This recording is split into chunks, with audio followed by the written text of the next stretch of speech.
Yeah, every day I do this, never fear losing. And when I get up in the game, yeah, I'll be improving.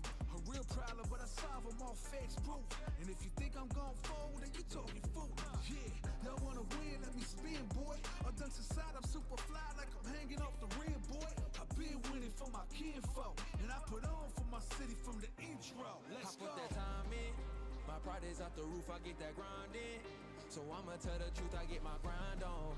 You know the pressure make all of these diamonds. I tell them get back, step back, fast track, big lap, big facts. I'm past that, yeah. I'm trying to get ahead, get out the way. Now move forward, stand back, now break away. I'm about to bring it. I ain't never backing down. Took me step up to the plate. For my city, for my town. I do whatever it takes. I'ma go and get this round. I'ma go all up around.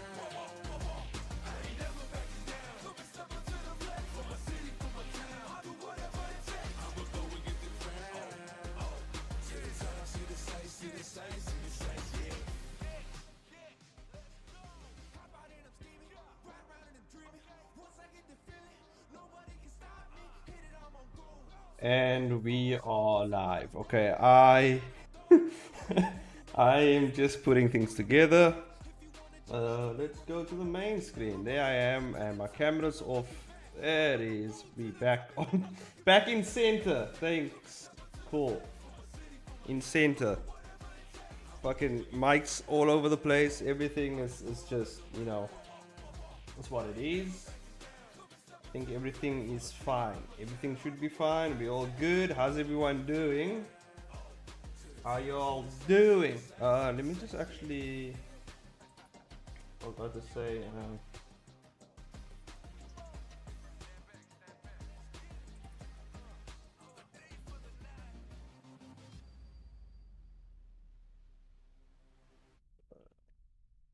I didn't even put out the.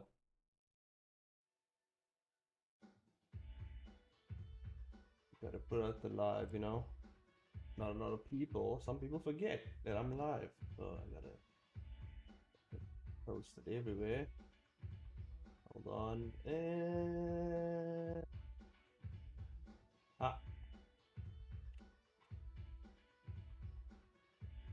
there we go. Over here.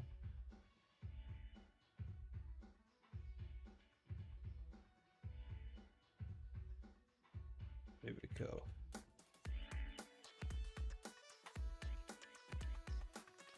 There we go. Now the people know I'm live. Everyone knows I'm live. I have posted already, so I think it's fine.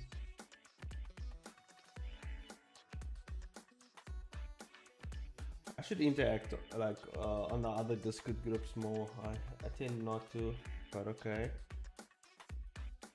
Okay, I think we're all good. So we're just gonna get back into finishing up this manga. As you can see, I'm on page 20, so we're basically halfway done the first episode. I was supposed to finish it. Look, it's the 30th of September.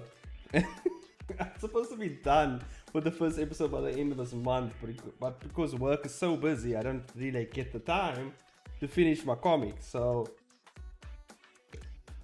well, I get time, it's just not enough to where I need to meet. So maybe, hopefully, I'm gonna see maybe tomorrow, because I have some work stuff I have to finish off in the morning, because I like to finish some work stuff off early, even before Monday, even though like work only starts on Monday. Like I like to finish stuff like really early before the time, so that it's not that much pressure on Monday to get like certain deadlines out. That's normally what I do.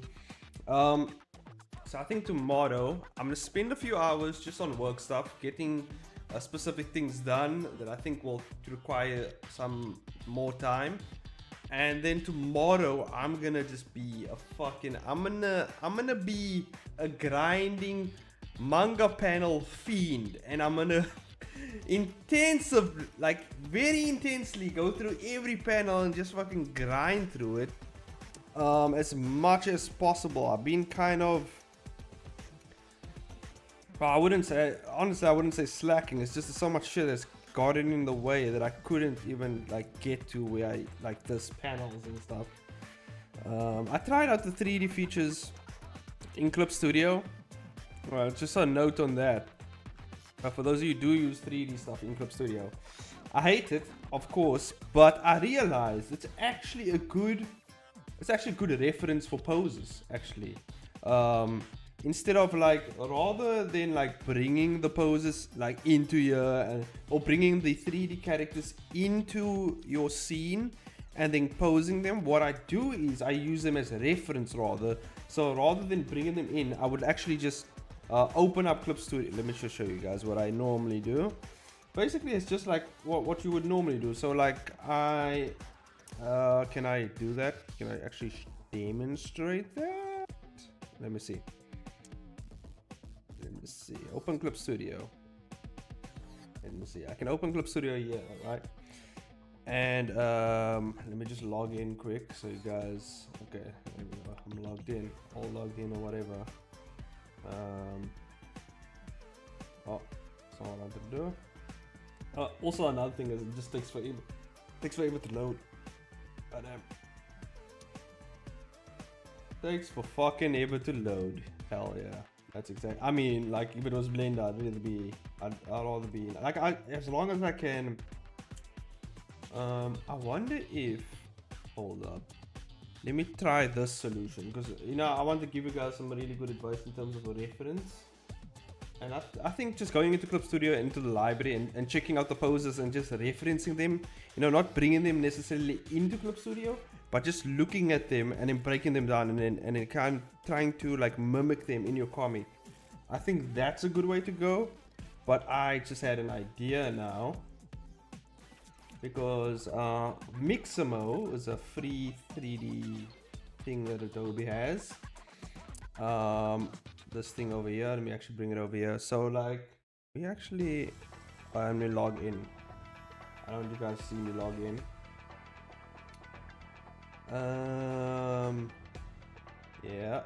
Yep, that's what I want. Oh, come on, Google. What are you doing, Google? Let me in. There we go, let me in. There we go. Okay, we can actually, I think I can hide OBS for now. Not necessarily needed. Fuck, what's my password? Oh my god, okay, no, that's not it, huh? Let me check. Hey Elias, welcome. I just wanna, giving some advice on if I can fucking log in. Okay. Fucking hate Adobe, man. Just get me in. What is my password? No? Okay. Maybe it's this password? No, I have so much passwords. Okay. No, really? Really? That's not the password? Man. You sure it's not this one? Well, I don't know. Let's try that. Yeah, let's try my Chainsaw Maniac account. I'll try my work account, but you know how to fucking log in. Yeah, okay. Well, anyway, I was talking about the references, right? And I thought it's actually cool that like, I've tried the Clip Studio 3D thing, and it's just, as always, it's just fucking, it's so slow. It takes forever. I normally just use Blender, go into Blender, pose the character. But I'm thinking actually, okay, I'm in. Okay, I'm thinking actually the best thing to do is maybe like, because Mixamo has some really cool 3D reference for punches and stuff like that. And so what I think would be actually much cooler, because in Mixamo you can just like the animation will play and you can pause it, right? And you can check, okay, which frame do I want? Maybe you want this frame. And what you can do is just snap a picture of the shot from this angle, and there you go, you have your reference. Oh fuck, I kind of fucked. Oh, what did I do? What does that do? Jeez. Okay, how do I focus on the camera? Oh, what is this camera function? Holy shit, dude. Just let me get in. Okay, if you know how to use the camera, obviously it'll be optimal for you to use that. But as you can see, I'm fucking it up. So yeah, that's kind of what I wanted to show. Is like, actually you can just like, you know, you can clip this pose and then maybe just chuck it in. There's some really cool stuff, you know, some jumping. Obviously it's kind of, you know, you as far as 3D goes, you know, these are mocap poses, which means this was actually recorded by actual person doing these movements. So there is a little bit of realism in them, but then as you can see, you get a little like janky stuff with the waist, right? You get this weird shit right here. So I mean, obviously, if you have the fundamentals down, this wouldn't matter. It's just you want the pose, right? So I think this is a quick and dirty way of getting really cool combat poses and all types of dynamic stuff. Look at that elbow, right? Even though, like, what the fuck is going on here? But like, you can always iron those out as you draw. Like, it's just to get the main pose. I think this is actually pretty good. So just doing a quick and dirty pose setup. Instead of actually posing the characters yourself, there's like a library of generic actions and poses here that you can actually manipulate everyone. Now, if you want to even go even further than this, you can download this as an FBX file and bring it into Blender and even tweak it like way more, and then like just do whatever, right? Because this, you can download it. It's free, right? It's free. You get the animations for free. And you can even, like, if you're gonna do like a crazy character like this fucking guy over here, right? It can load. Obviously, it's loading in the character. So like, this is like one of the tools that, oh fuck, what the fuck? I didn't bring. It only brings in the animation, but I'm pretty sure you can change your character. Hello, cheating. I see. Yes, cheating like a pro. So yeah, for you hobbies, this is perfect, right? Because you're not really that good at dynamic and action poses. You've been having trouble with them.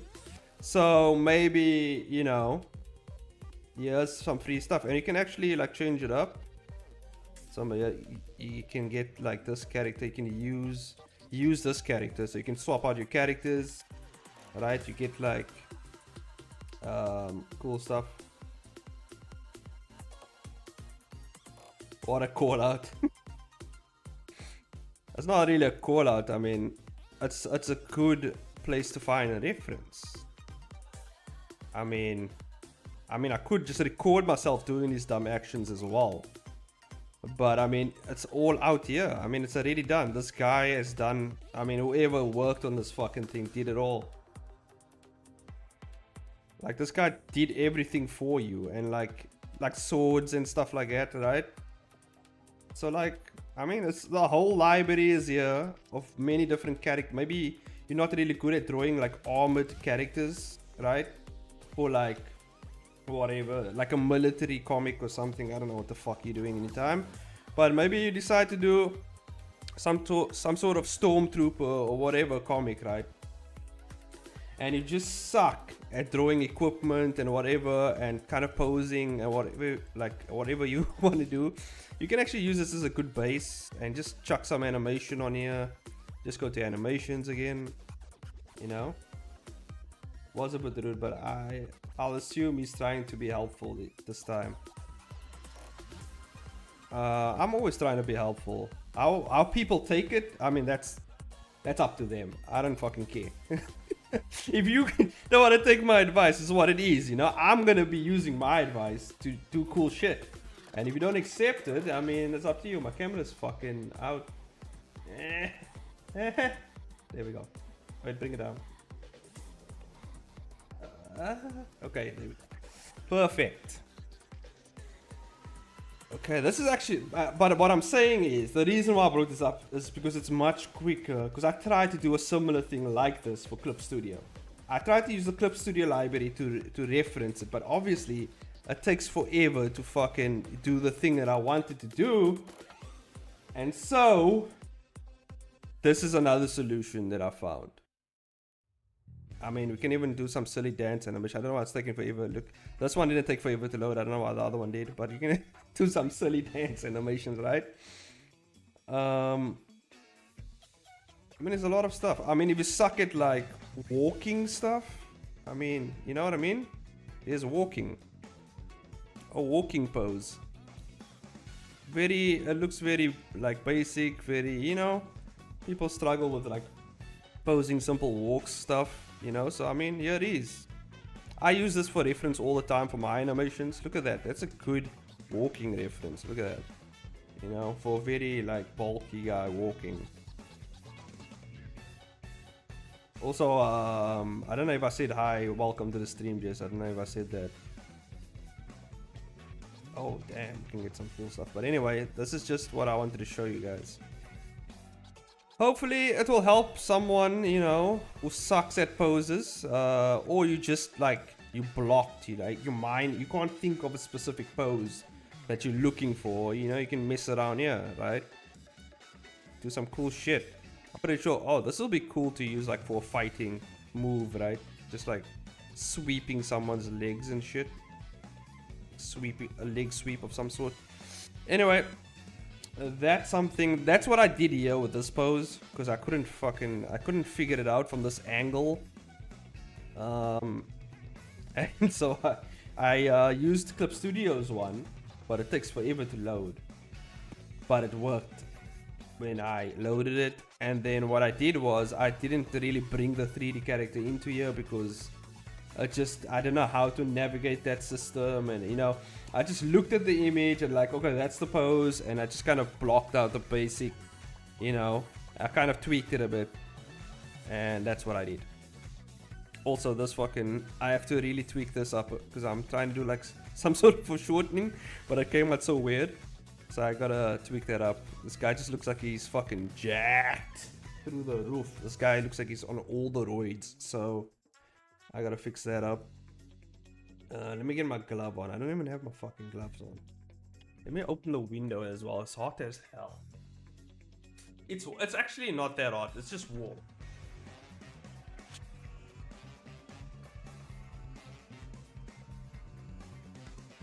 Just crack a window a bit. We're getting a nice warm African breeze. You know, my favorite. So let me see. Can figure this out. I do struggle with most simple stuff sometimes. I think it's when I think about it too hard. Yeah, you're thinking way too much. Yes, that's the problem. But that's what the library is for. It really helps, you know. You're like, how does one walk? And you're trying to pose. No, just go to the library, find a walk animation, bring it in. Obviously, you need a good, like I said, you need a good fundamental base. Otherwise, you're gonna just, you know, fucking, you know, copy all the mistakes that the 3D model has, which is not what you want to do. So obviously, if you have a good a good fundamental base, you can just use, you know, whatever's there. I guess this is like necessarily for like beginners, right? I don't think it would work well. I mean, you would just be tracing and you wouldn't be learning anything, and then you just continue to suck. So I mean, it would be a good learning experience to break down those poses. Anyway, that's just what I'm saying. Hey Noi, welcome Rat Boy, how you doing? Doing good? Okay, let me see.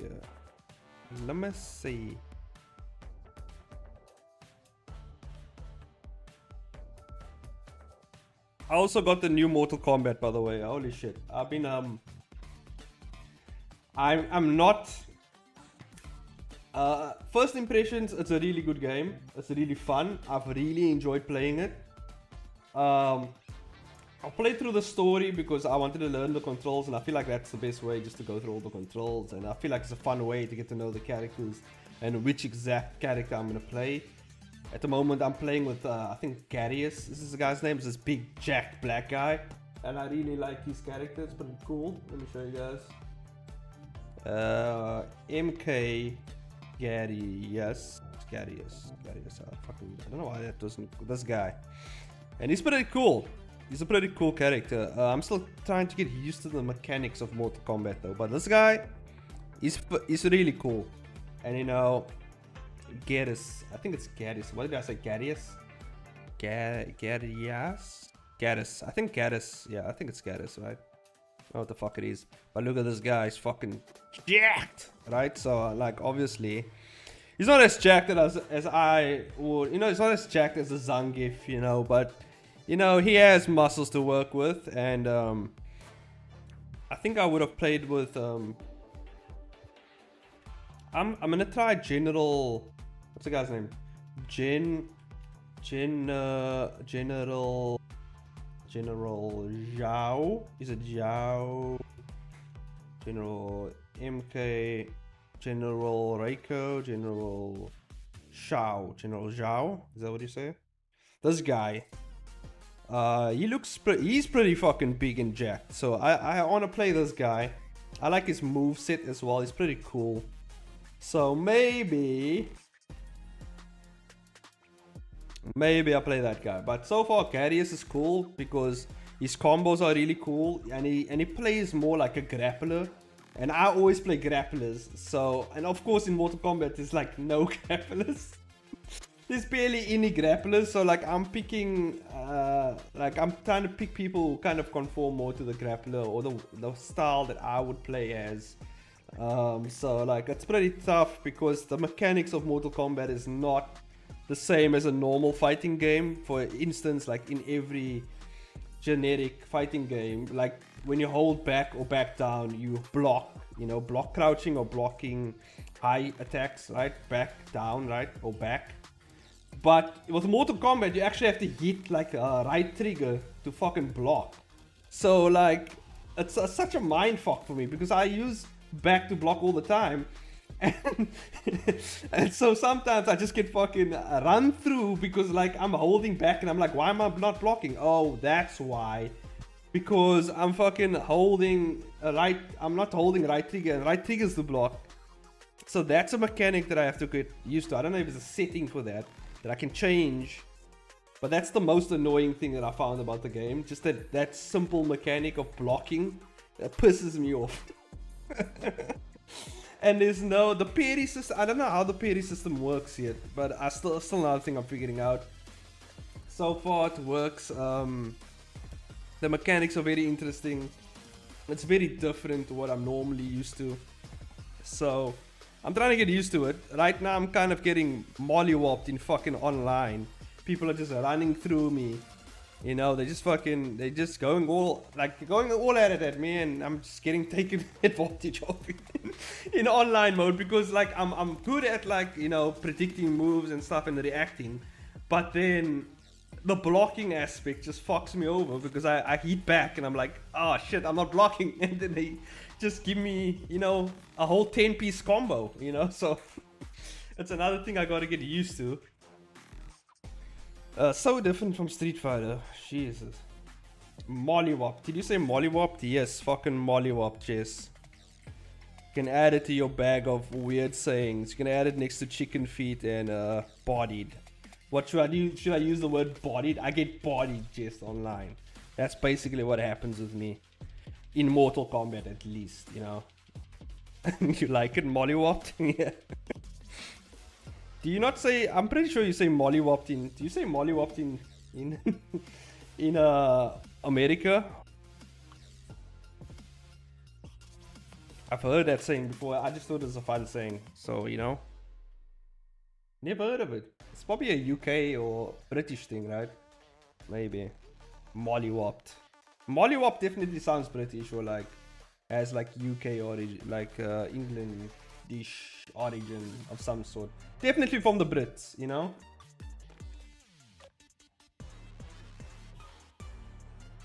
Maybe. Probably. What, do you think I should use mollywopped more, Jess? Do you like it when I use mollywopped?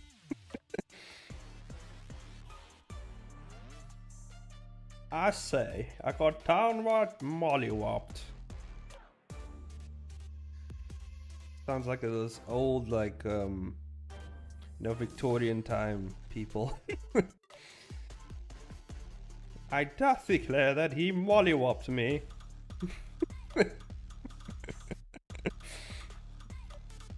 There I was, minding my business, when he mollywopped me right at the backside of my head.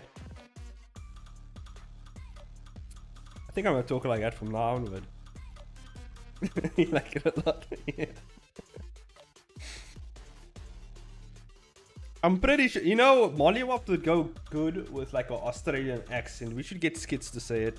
I think it will be, it'll go good with his Australian accent. I think it will actually fit really nicely with it.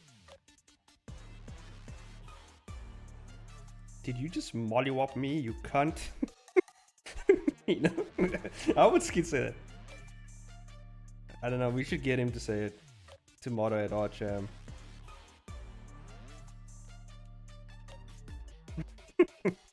You should get him to say it. Oh, I would want to hear Yuning say it in a very thick Asian accent. I want to hear that as well. I want to hear anyone who has any like sort of an accent. Definitely, Elias can say it in his Jersey accent as well. We can get him to say it, and then Jess can, you know, hop in with a southern accent.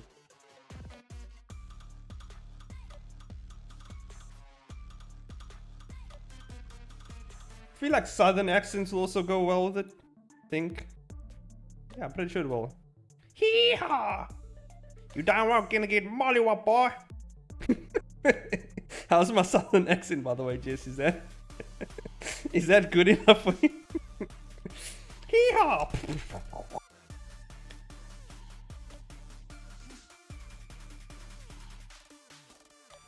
I like doing the gun noises and the hee-haw. The hee-haws are fun. Hee-haw is fun.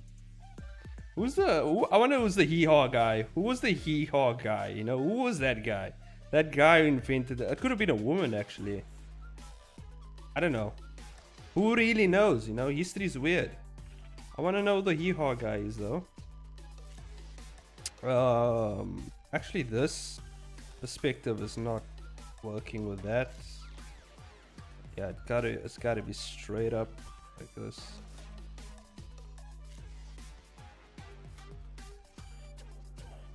Yeah, kind of. I don't know what I did here with the perspective, but it's kind of. I think it'll better composition wise if it's like straight on. Yeah.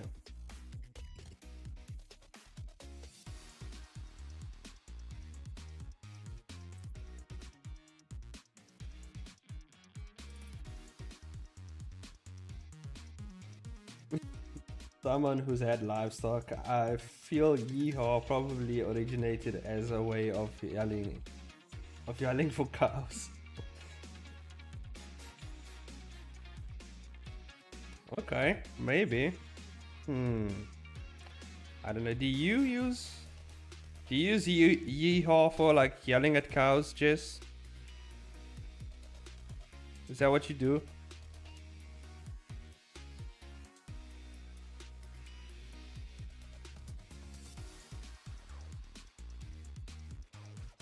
Okay.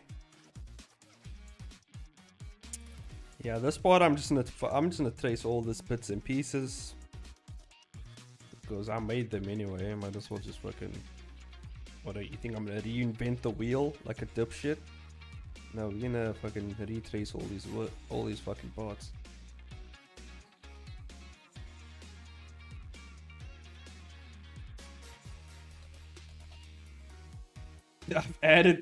I've added taxes to Skyrim. Why would you do that, Elias? Why would you do that? Why would you add the taxes? What made you want to add taxes to Skyrim?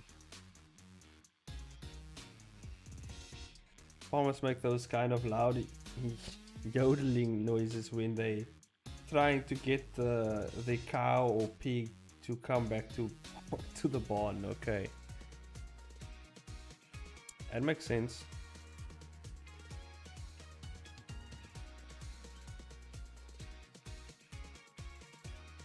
So weird though. It's really weird. Just simplify these shapes a bit more. Doesn't have to be exact. You can fucking YouTube on cube this thing. Don't have to make it exact shaped. Only for the legs here. The legs gotta be obviously Yeah.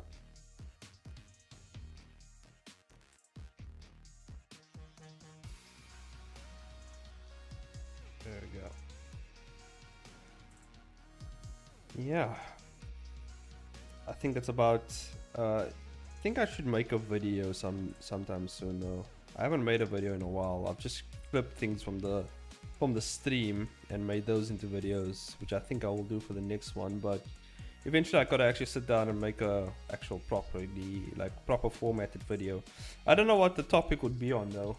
Maybe I do another Coffee and Chains, but I actually want to do a proper formatted video on something.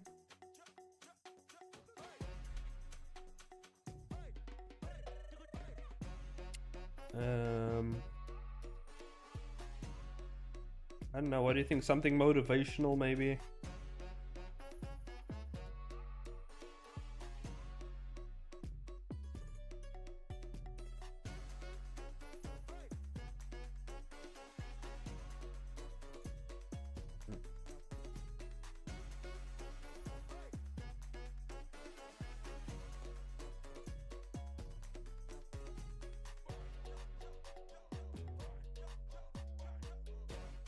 I hope I have not.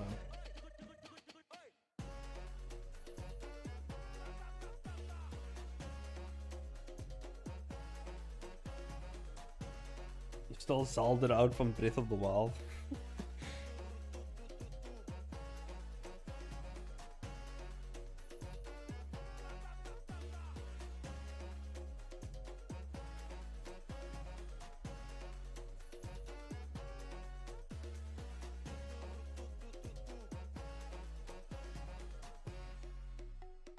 I'll finish it and I'll start school again. Okay.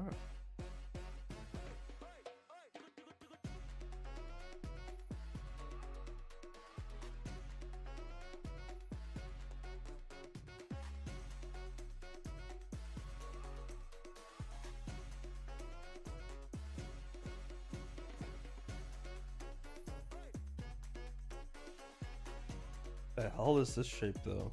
Oh, is that the...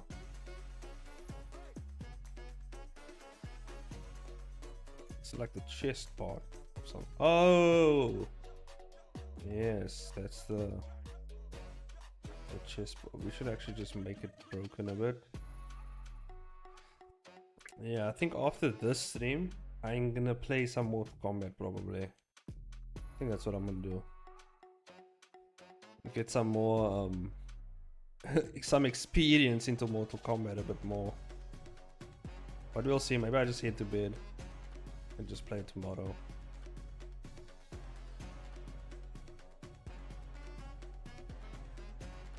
I'm to the point where I'm running around doing all side quests before I go fight Ganon Dwarf.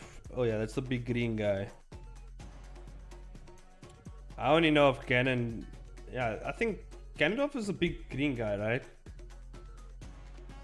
Because I only know him because Yuning keeps fucking spamming me with like fan art of Ganondorf and whatever, and how he's so hot and everything, which is like fucking weird.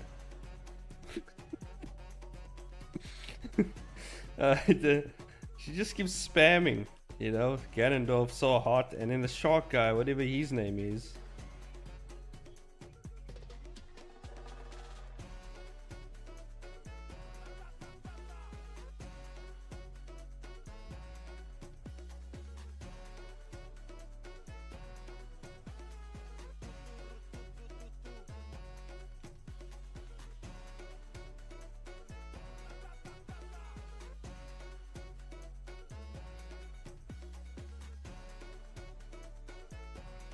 Yeah. And then I think, oh yeah, tomorrow we're drawing muscle mommies, I guess, for Discord, for the art jam. So that's my chance to draw Marissa, you know, one of my favorite Street Fighter characters. I think she is definitely one. If it wasn't for the fact that if she was a grappler though, it would have been fucking cool though. I ain't gonna lie. Fighting style's alright. I actually enjoy fighting with her, but I just like Zangief more. You know, I just know, I feel more familiar with the character because I always play Zangief, but like, and I feel just more comfortable with Zangief, you know. I'm like, oh yeah, this feels like home. Like whenever I play with Zangief, I'm like, oh, this feels like home. It feels like I've always, you know, known how to play with this character. So I'm gonna keep playing him.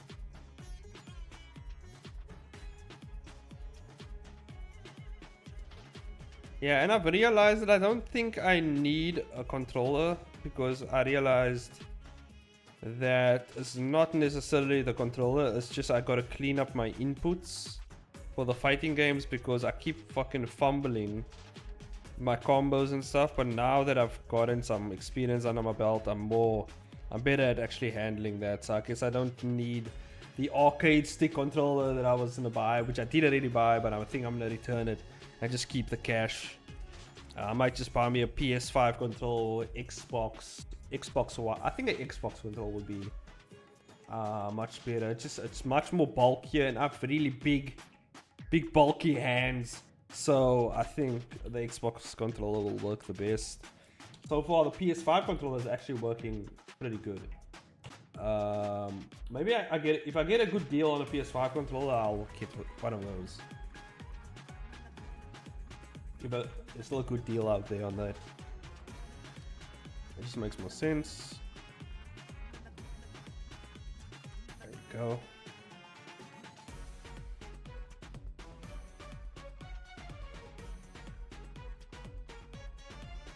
Yeah, I think this is perfect. And we just gotta fucking clean up. So I think we can drop the ref. I'm also trying to get used to this like comic structure of like manga. Like it's still kind of like something I'm trying to get used to. The structure of the manga and whatever. But I've seen what people do sometimes. They'll draw like, this is like something that I've seen in another manga, or at least someone else's manga. I don't know who it was, but I do follow them on. I follow them on YouTube. They're another South African YouTuber. What's the guy? I think it's Coffee Comics or something like that, right? I think that's his name. Coffee Comics or something. I don't agree with all his thoughts because some of them are really out there and some of them are very blunt. And if you have brittle ears, yeah, you will definitely hate this guy. But I mean, I don't mind disagreeing with people. I'll still watch his content. It's still fine with me. Certain stuff I disagree with him, but I mean the content he makes is pretty wholesome, pretty cool. Yeah, I don't know. The people has been lately coming off. He doesn't even have that much subs. He's probably, I think, around the same sub count as me, or just under my sub count, and people's already coming for this fucking guy's head. Oh my god, it's insane. What do you disagree with? I can't remember but it's definitely, it was a point on the way he tells stories, or what was the point? Like every story, he said like every story, you know, I don't want to misquote the guy because I actually want to fairly represent the guy. I don't want to just misquote him.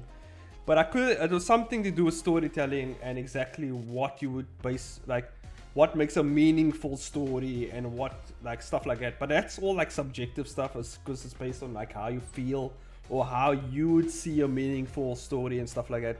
So like my obviously opinion is different to his, you know, because because you know what it is, I like making the guys go boom boom bang bang and stuff just exploding. I like making crazy shit happen. I just like doing cool fight scenes. I like the story doesn't even have to have any rhyme or reason. It just fucking, if it flows well and the fight scenes are cool, that's just the thing that I like to do, right? Now he wants to portray more like a message throughout his comic and stuff like that. Whereas my comic is not really, it's very simple. This big bad guy, good guy come, you know, kill bad guy, end of story. Or, you know, it's basically a very simple story structure. He wants a more like, you know, more meaning, this like thing behind the thing and whatever. Like I'm just like, you know, it doesn't have to be that way. but the way he portrays it is as if it has to be. There has to be a meaning. It has to always have this like thing, you know. And yeah, some stories can just be for fun. Not everything has to be serious. Yeah, exactly. So he you know, he likes making things serious. He likes to have meaning to it, and he, in a sense that, and also like he feels that if I do the stuff that I do, like this is the crazy crazy whizzing bang bang boom boom stuff, right? You adding no value in terms of like societal value and whatever, right? Like I don't give a fuck really. I just want to make cool shit and stuff that I like and stuff that I enjoy. So that stuff, like I don't agree with that kind of stuff. And what else? There's a few other things. Oh yeah, in terms of like circumstance, he also made this point that he's fairly limited in like, because he's in South Africa, right? So he's limited to what he can achieve, and he's always talking about how like your environment kind of affects like the stuff like the stuff you can achieve and stuff like that and whatever, you know. Oh lord, he sounds like a fun guy. No, he seems alright. To be honest with you, look, I get it because I'm South African. Like other people will like see it and they will be like, this guy, like what the fuck, right? But I get it from his point of view because I'm in the same situation. It's just I don't whine about it. I don't necessarily like whine about it. I'm like, this is like fucked up. That's happening. But like, you know, I'm gonna do what I gotta do, and I'm gonna get through this. You know, I'm Chainsaw. I'm awesome, right? I'll fucking grind through it, and I'll get through it because I'm awesome. And you know, everything as dark and dull and grim as it is over here, like I don't care, you know, because I see, you know, and maybe it's just the way I see things. Like I always see the light in the dark. You know, I always see that sliver of light, the goodness in the bad. Even though I know it's bad and it's dark and like that's where I live. That's where I thrive, you know. I thrive in chaos, right? That is my place. That is my domain. That's where I am all the time, right? So in like that case, we do differ in the ways we handle things. You know, he's just more serious, like he wants value, meaning, add meaning to stuff and whatever. Me, I kind of want to add a bit of value. You know, every now and then I'll add something wholesome. Maybe I'll make an underlined, like, what do you say? Underlined moral thing that, you know, people can kind of relate to, or underline thing that, what's the word? I can't get the word. Lesson, fucking. You know, maybe like an underlying lesson in the story that I would want people to know about or whatever. Maybe I'll do that, but I don't necessarily care as much, you know, because it's at the end of the day, it's fiction. If people find it, you know, valuable, if people find it that it helps them through, you know, get through whatever, and you know, it hypes them up a bit, sure. You know, but I'm not gonna like fucking make it all, you know, serious and like I have to do this thing. This thing has to be this way, right? Because, you know, it can be any other way. At the end of the day, it's art. It's kind of subjective, whatever, you know. Let me see what you guys said. I want to learn yodeling. What the fuck, boy? Welcome to the stream, by the way, boy. You kind of joined mid discussion. I want to learn yodeling. Oh, go for it, boy. I say fucking go for it. I want to hear how Boya says mollywop.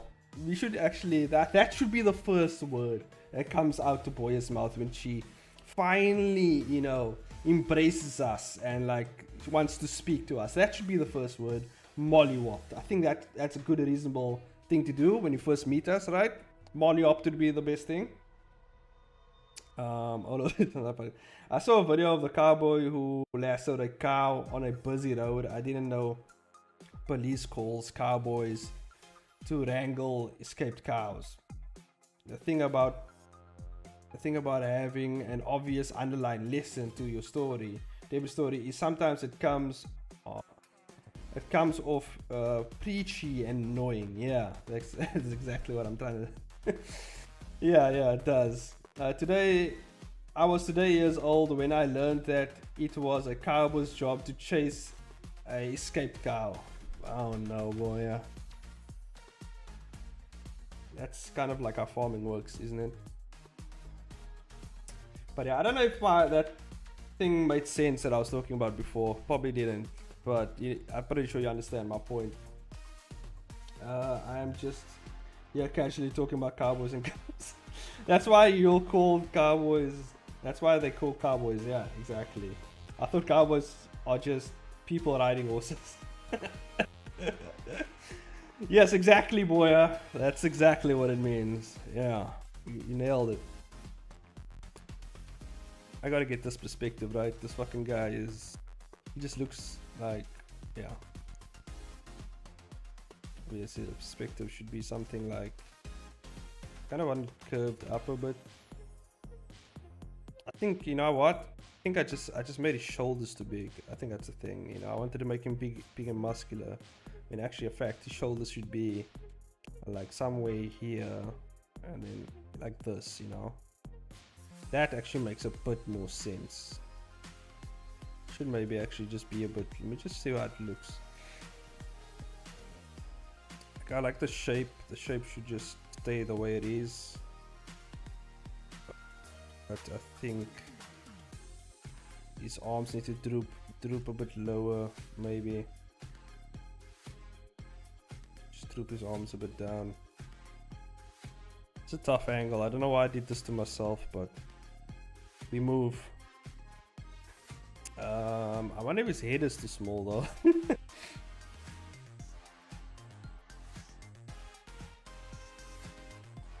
Wow, they be horse boys then, boy.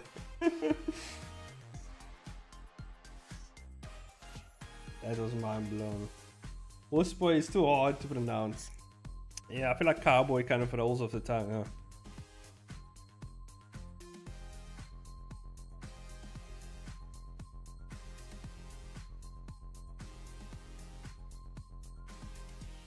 But yes, cowboys in fact herd cows.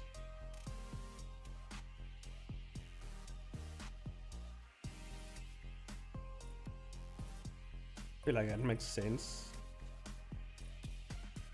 That man has a dislocated shoulder. Looks like that demon dude from that one anime, that the king who shoots ki from his fingers. Oh. Yeah, this guy's shoulders are kind of like fucking... I think he's... Yeah, and I think his head is way too small. I think that's sort of the problem. Okay, I'm gonna see if I can fix this. Or make it look decent enough.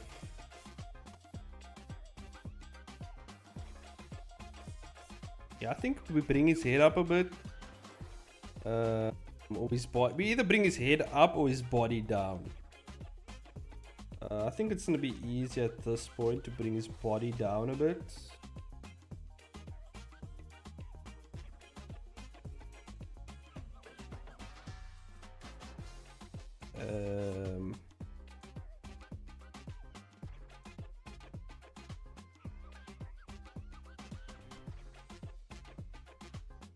Could bring his body down. I don't know, I feel like it's kind of off a bit. Tilted off a bit, just a bit, and it's kind of annoying me. Abs, abs will be here. Maybe bring this in a bit. Bring it in a bit. I think this guy here is fine. He's fine. He's doing his thing. Shoulder should actually be pulled back maybe a bit, but I think he's fine. He's like, yeah, he's alright. Maybe... No, he's fine actually. Yeah, I think this pose is fine. Looks like a younger Toguro. Cowboy sounds more badass. Kettleman. Kettleman, oh my god.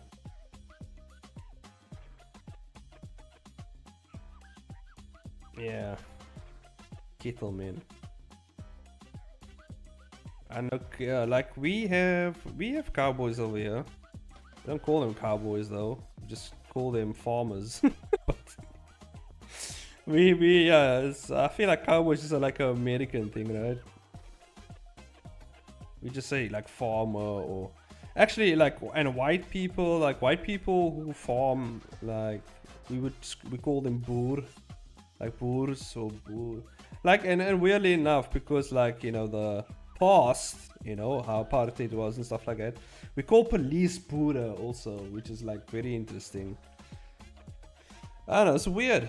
It's so weird, but I feel like, yeah, I feel like the word boer is kind of like outgrown now. I feel like we kind of outgrown the, I don't hear a lot of people using it these days. I feel like it's kind of slowly being outgrown. Very interesting.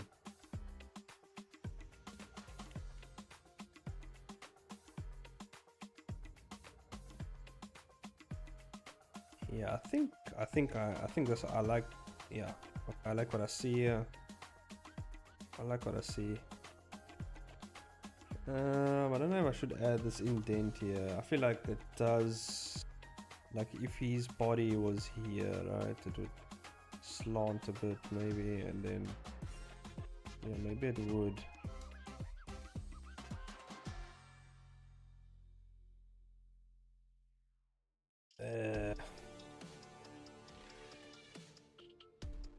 Yeah, I feel like it should actually be angled a bit more.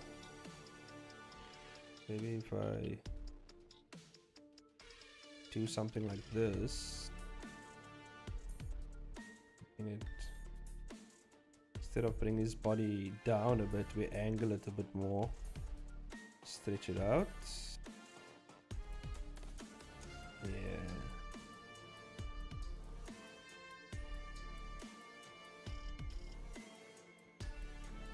Big buff man, yeah, you know I like it. Big buff man.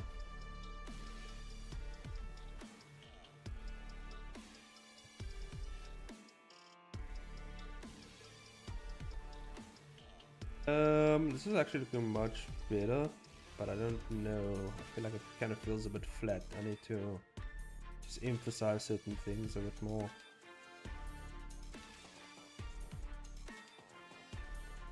Okay.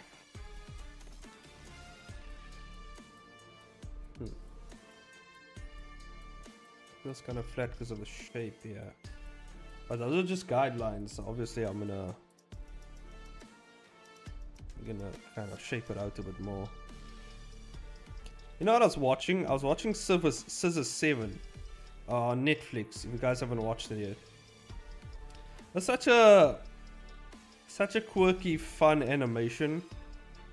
Like, or I guess it would be considered. I would be considered an anime, right? It's such a quirky, fun anime, and then there's like this underlined, like serious, like story going on behind the scenes, and like it's such a wacky time for that anime. You know, everything is like all fun and games, and then like serious shit happens, and like it has a good way of like kind of balancing itself out as well in terms of the storytelling. BRB, no problem, boya. There's such a balanced story structure, even though there's like a lot going on, and there's so much characters that you gotta follow. It's very interesting. I feel like his arms feel a bit flat. Okay, we're gonna just kind of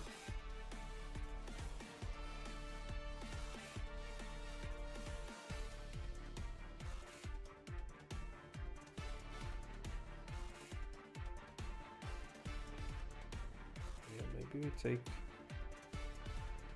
yeah, it's also his neck. His neck is way too thin for this body. His neck should be like over here.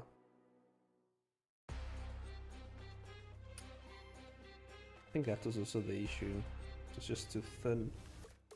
Kind of looked weird. Yeah, now his head kind of follows a bit more.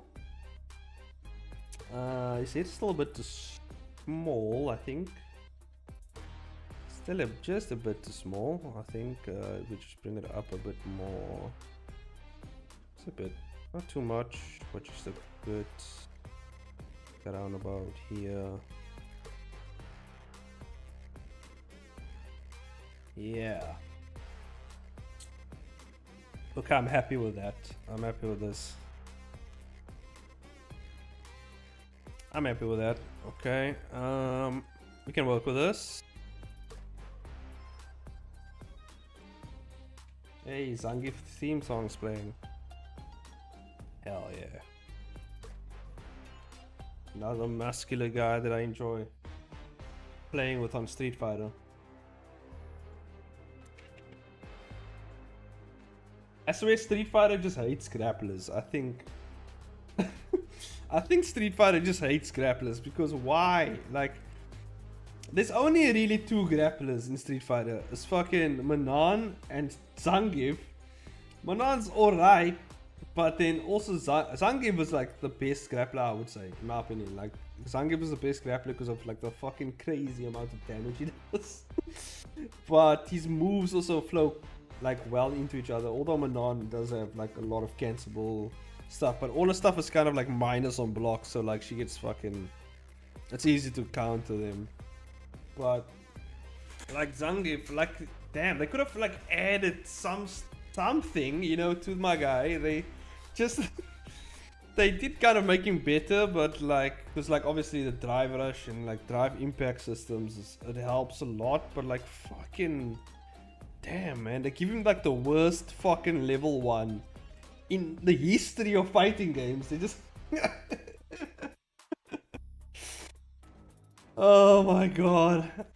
Yeah, but that's not just the fact. Like, I don't mind him being a low tier, but like they could have keep like why make him worse? Like, why make him worse? Like, you know what I mean? Like, why do that to him?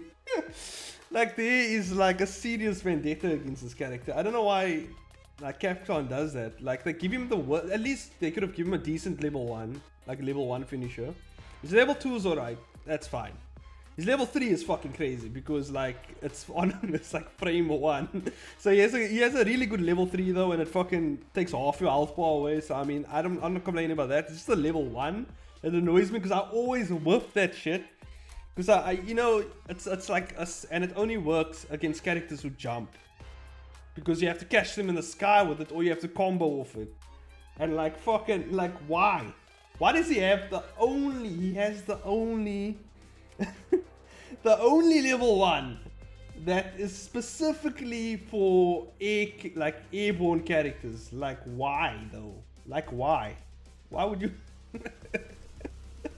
whoever had to work like on the design, the characters, like the move set for Zangief, that person hated his job. I'm telling you, like that person, you know, he added some cool, actually he did add there's some cool stuff in the movesets, I ain't gonna lie. There is some cool things you can do, but like, it's just some stuff that I'm like, why though? And this is the one thing that also fucks with me, and I know they tampered with it. So I don't know if you know, there's the spinning lariat move that Zangief does, right? What I realized is, if you play with your created character in the World Tour mode, right?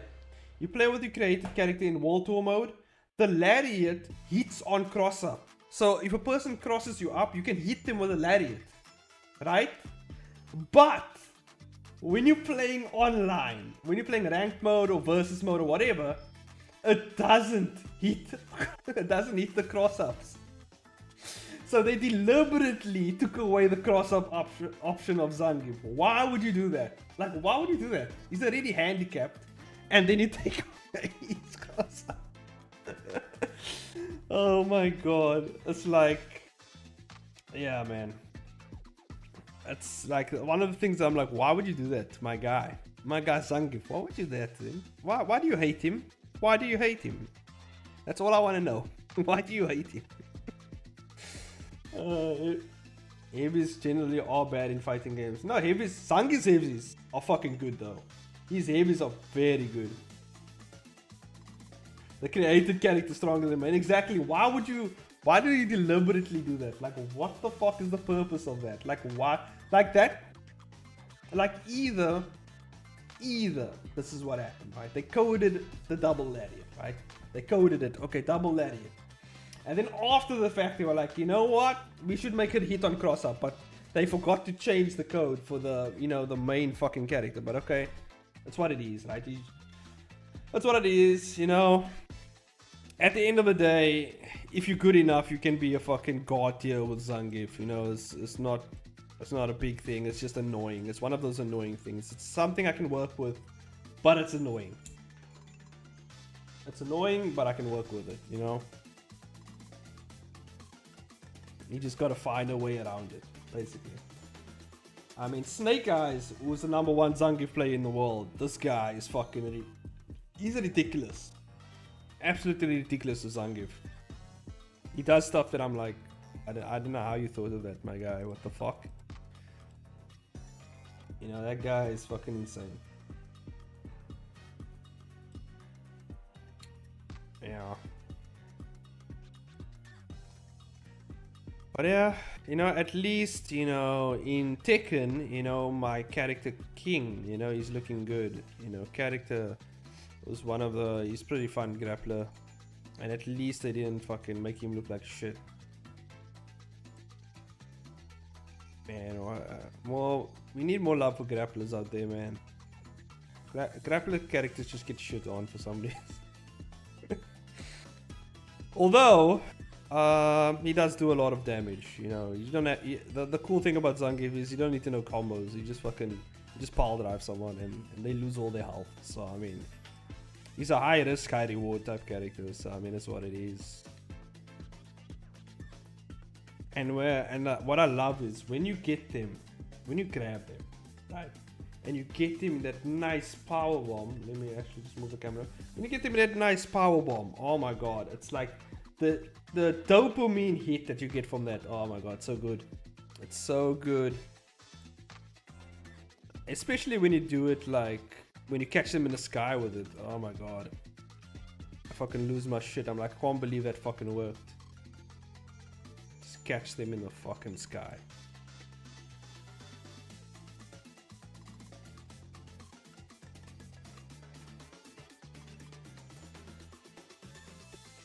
Oh yeah, also, but this is a cool thing though. This is a cool thing I discovered today. You know that, Elias will know. That, you know that move at the hooligan that Cammy does? Like, Zangief's level 1 is perfect for that move. I did it today, I tried it out. While his lariat works well with that move, because if she does it, you just fucking lariat, and then she's out of it. And if she does it, and you react to it, if you react to it fast enough and you do the level 1, you will catch her in the sky and powerbomb her into the ground, and she will lose like half her health. So... So like that is like my go-to now for like Cammy, like, because I know they want to do the hooligan, so I wait for them. Okay, they're gonna do it, and I fucking grab them in the sky and I powerbomb them down to the ground. And yeah, obviously you can only do it like a few times before they catch on, and they're like, he's gonna fucking lariat me, and then he'll probably do the spiral arrow just to fucking. It's so fun. It's fun when you catch them, you know. They don't know, right? And then they do the hooligan and I fucking powerbomb them into the ground. Anyway, that's just what I want to say. You're gonna end up getting mixed. I don't know. I've won so much matches against Cammy so far. The person I have the hardest time with right now is, I think, Guile. Guile's been the fucking pain in my ass for so long. Can't fucking, that character just fucking messes me up. Sometimes what I'll do is, this is a cool trick that I do. It's very risky, but I do it. Basically, I make them look, I make it look like I'm a shit player in like round 1, right? So I'll do like dumb shit just so I can get caught. And then they think, basically I'm conditioning them. So they think they can do the exact same thing in round 2, right? And round 3. I don't know why, because after round 2 you should know you can't fucking do that anymore. But in round 2 they will do the thing, and then I'll counter, because I know exactly what they're gonna do, right? I know exactly what they're gonna do because I called it out already. Get them in round 2, beat the shit out of them, right? And then for some, they kind of a bit more smart in round 3, but you can still catch them. I don't know. That's sometimes our play. It doesn't work all the time because some people are just much smarter than others, and they will fucking catch me out. But it's a fun way to play the game. It's a very interesting. You kind of give them a little rope, and then you let them hang themselves with it. You know what I mean? You're like, here you go. Okay, and then bam, you got them. Anyway. That's what I wanted to say about Street Fighter stuff. But I mean, it's pretty easy to mix Zangief. To be honest with you, you can mix fucking... the only way to really... that I've really found that helps Zangief is obviously the parry system and the drive reversal, which not a lot of people uses. I don't know why they don't use it. It's a good way to kind of just break out of combos. I don't know why a lot of people... I haven't seen a lot of people use it. Only at the highest level I've seen them use the drive reversal. But it can be blocked as well, so maybe that's what it is. That's what the fuck it is, you know? Although just getting out of a combo is good enough. JP must be all for you. JP, He can be, but it's just like JP, like people think like his zoning is like fucking god tier, like you can't get past it and whatever. It's not really. There is openings you can get past it. I've gotten past it like many times. Like I can actually I should show you the videos. Like it's once you get past him, he's done. It's like you just fucking piled. Once you get past him, and you just have to time things perfectly. You just have to work on your drive rush stuff, you know. And Zangief does has a cool move called the, I think it's a wheel kick, and it covers a large amount of distance. So like, if you just parry through his shit, and you just have to fucking like bulldog through. You just have to fucking walk through his shit. That's what you have to do, and just parry, walk. It just takes a lot of patience to get through it, you know. Yeah, I think JP isn't that hard for me. I have a game plan for him, so it's not that bad. There's certain characters I don't have a fucking game. There's the new character, Aki, as well. I haven't versed any Akis yet.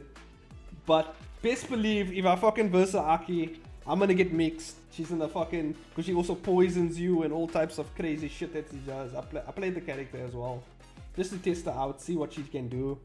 And yeah, she can do some crazy shit. So like, if I get that character... oh my god, it's gonna be a hell of a day for me. I'm gonna have to go through all that. JP is fine. Conclusion, JP is fine. It's not that bad. Also, by the way, Snake Eyes. I don't know if you've seen the Snake Eyes battle. Snake Eyes first.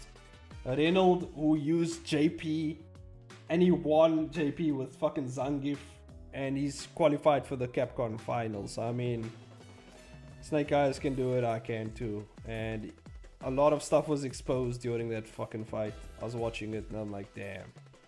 There's so much shit that like JP...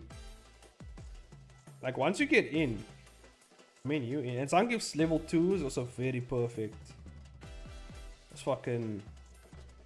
it's perfect for fireballs.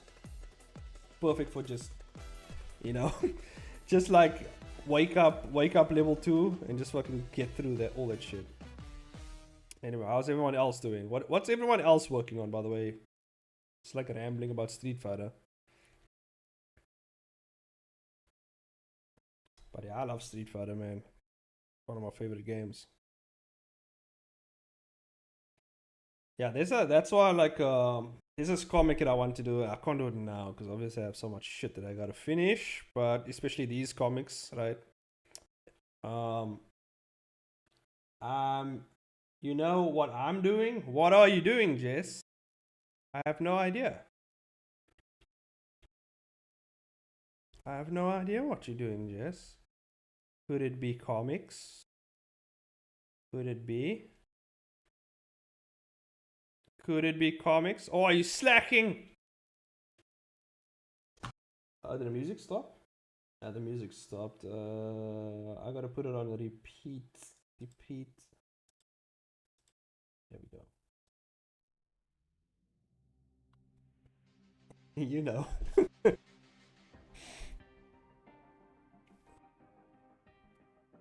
Jess is probably stalking my wife. I think that's what Jess is doing. It's probably what she's doing.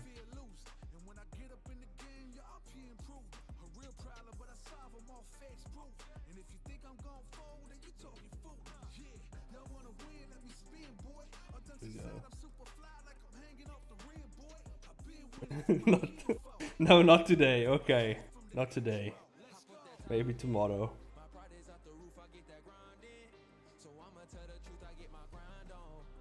I'm drawing my comic there. Yeah. Yeah, what was I saying? Oh yeah, because of Street Fighter and like my love for fighting games, I don't know why I never done this before. Oh, well, actually, I did have a comic idea before, like in high school. Like I had this comic idea of like this like league of like 100, fighters or something.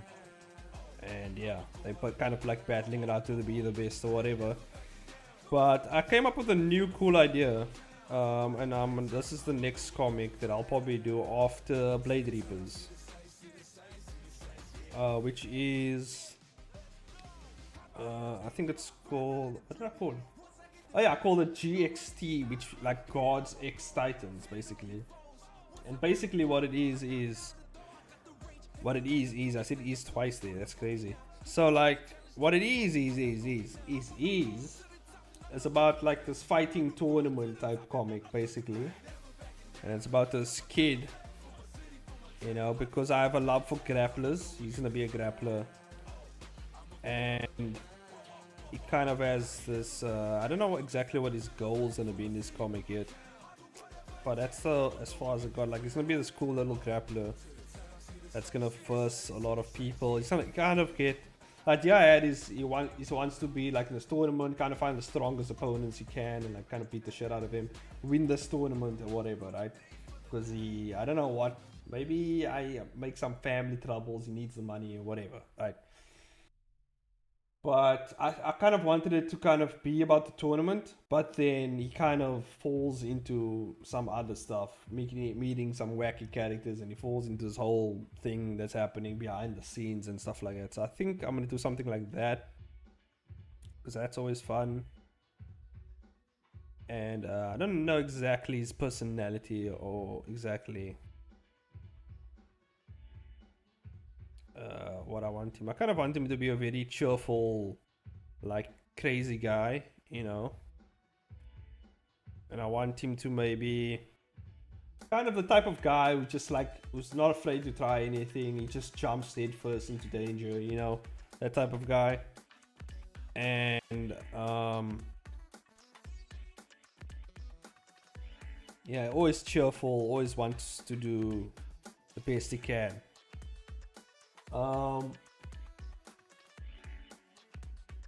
Kind of think more so of an arc for him and stuff like that.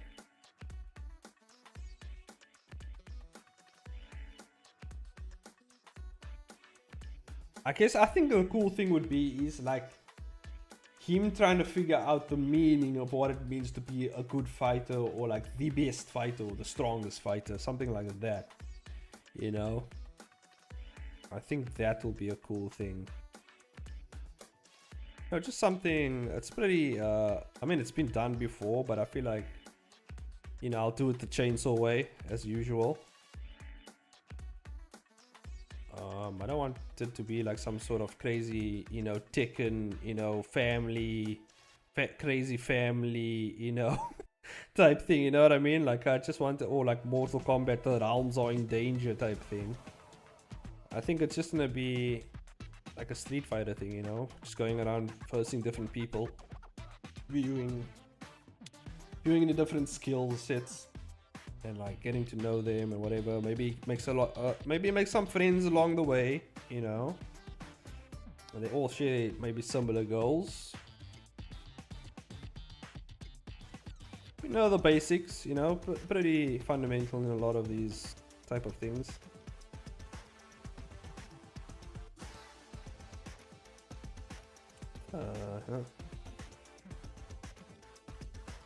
And obviously you're gonna get some cameos from my other comics in there because my universes are connected. So you're gonna get some cameos from City of Clones, you're gonna get some cameos from, you know, Blade Reapers, Kill All the Heroes. They're all gonna be in there. Because Kill All the Heroes has some fighters in there as well, you know, martial arts type fighters who are actual heroes and stuff like that. So maybe, you know, you see them in there. They're doing their thing. They come across this guy. Yada yada yada, you know.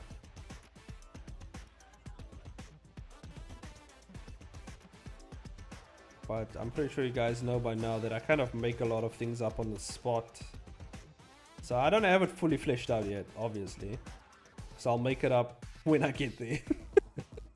I don't make it up now, okay? We don't plan it now. We plan it when we get there. When we hit that side of the comics.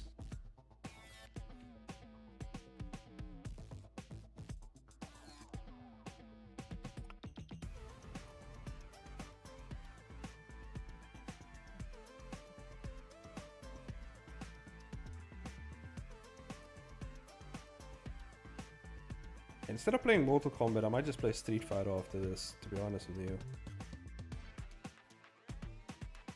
Because that's what I'm craving after this stream. Bashing some skulls in Street Fighter. But first I'm gonna finish up some panels and then I'll get to that. So I'm actually kind of into these panels now.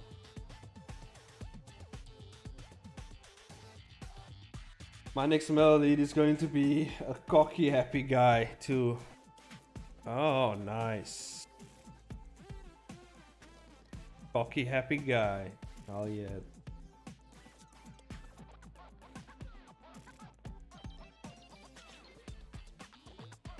Well, I don't think my character is necessarily going to be cocky. He's going to kind of be... He's gonna be those guys who doesn't underestimate his opponent. He's gonna be those guys who just fucking like... He's like, oh, this guy might be strong, let me go all out. Like those type of guys. Even though the guy's probably pretty weak. And he might just fucking wind up killing his opponents. Because he just doesn't hold back.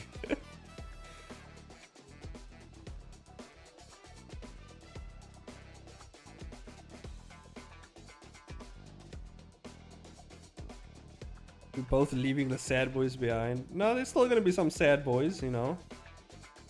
Still some sad boys to come. Yeah.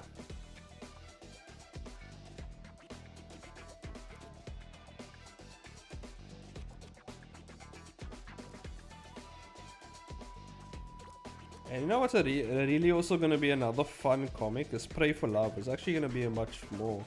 It's actually gonna be a really fun comic to actually go back and revisit and work on the characters more because yeah, I like Kenny. You know, I like his character because he's kind of like this you know, he's kind of like this lucky unlucky kid, you know. There's a lot of like unlucky things that happen to him. But he's pretty lucky in the sense that he gets away with a lot of things, you know, gets away with his life a lot of times basically. And that's a pretty fun character type that I would like to explore actually.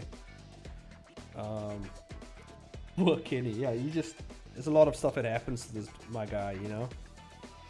And he always, and it's kind of like, obviously it's like a more like romance-based thing in terms of, well, I wouldn't say it's romance because basically it's just, I guess the dating part that's kind of romance-based, but this comic is basically just about this guy trying to find love, so to say, like the right girlfriend, right? Every time he gets stuck with these lunatics. Whether it's from Luna to that fucking, you know, the Nikki character who like bites people's faces off to to like a crazy, like this is this other chick that he also dates, which is like a magical girl who's, you know, feeds on souls and something like that. And then it's just like, and then there's this other, you know, super villain that he fucking dates who's just fucking out of her mind as well. So like he's like, his dating life is really fucked, really. And the reason for that is, at least the story wise, why I made that so, is because his brother is a very powerful psychic, right? And Kenny has very dormant, like powerful psychic powers, which he hasn't unlocked yet, right? But it's within him, and what it does is it kind of draws in this like, it kind of like, or it kind of exudes this energy that kind of brings all these fucking crazy people within his like vicinity. You know, they kind of slowly get drawn to him at some point. So like he he just gets kind of stuck in this tornado of like crazy chicks. So like, yeah, that's what it is. And I don't know, I like that. It's pretty fun. It's a very fun concept, so like I'll enjoy it.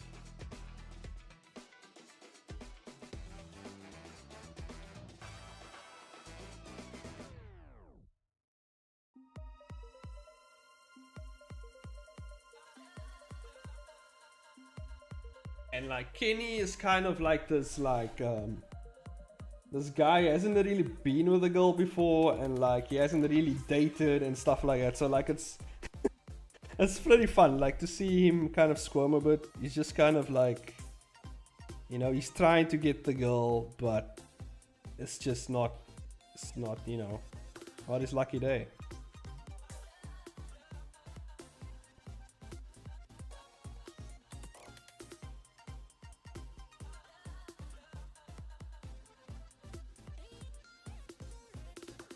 And yeah, it also brought up some really cool scenes in my mind. Well, animation wise at least. Like I can see the animation of when these fucking chicks are chasing him and he's like trying to get away from them. And he's like hiding behind dumpsters and shit.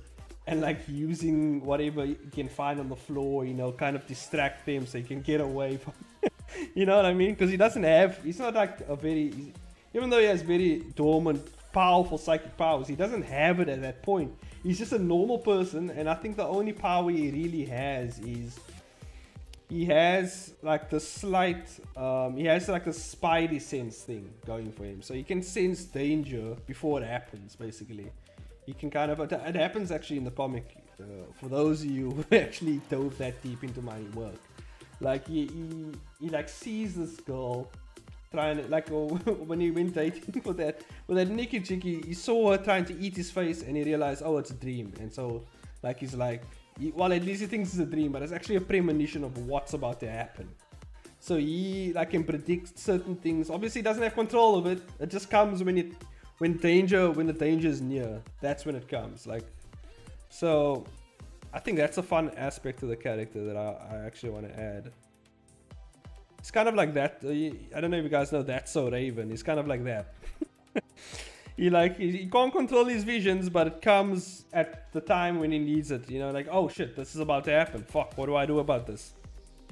And I think a lot of the very intense scenarios and the suspenseful scenarios is gonna be fun, because you're gonna watch how he's gonna kind of like weasel his way out of these situations. Oh wow, look, we were talking about the comic, and fucking Nikki just fucking appeared. We were just talking about the Face Biter comic. And what a coincidence, you know, you just popped up right here, Nikki. How you doing? We haven't heard from you in a while. What have you been up to?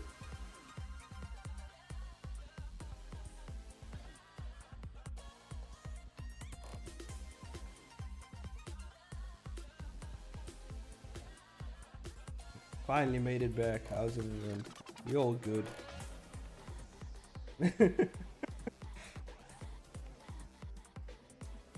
You got weird comics chains. Well, I mean, well, what fun would it be if I didn't have weird comics, right? The weirdness is what makes the comic fun. okay? I like doing wacky, crazy, fun comics and like just make it a fun time, good time, you know? Stuff I enjoy, you know? You kind of get a glimpse into what it's like in my mind, you know? Well, according to some people, my comics changed their life. So, I mean, who am I, you know, to say... Who am I to not provide the people with what they want, right? Moving for uni is my... it's my first Saturday where I'm free to enjoy life again.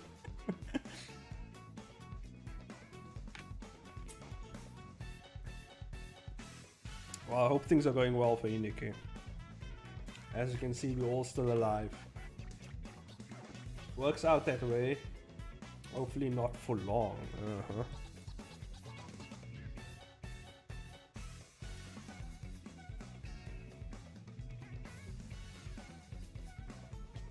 Have you been? We're doing good, man. We've been chill, you know. We've been chill. Just chilling, you know, working on comics as usual. You know, Jess being famous, Elias being Elias.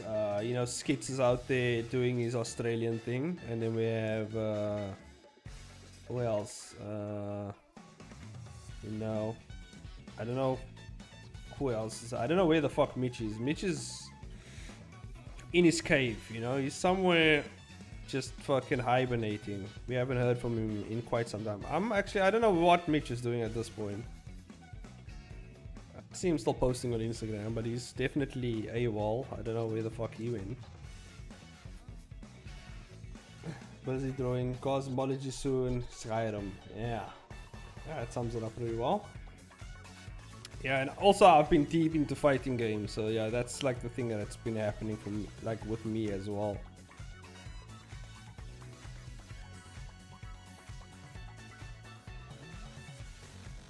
Oh yeah, and I don't know if Nikki heard, but I've recently, my comics, at least the Merchant of Ignatius, Kill All Heroes, and the City of Clones have gotten an anime.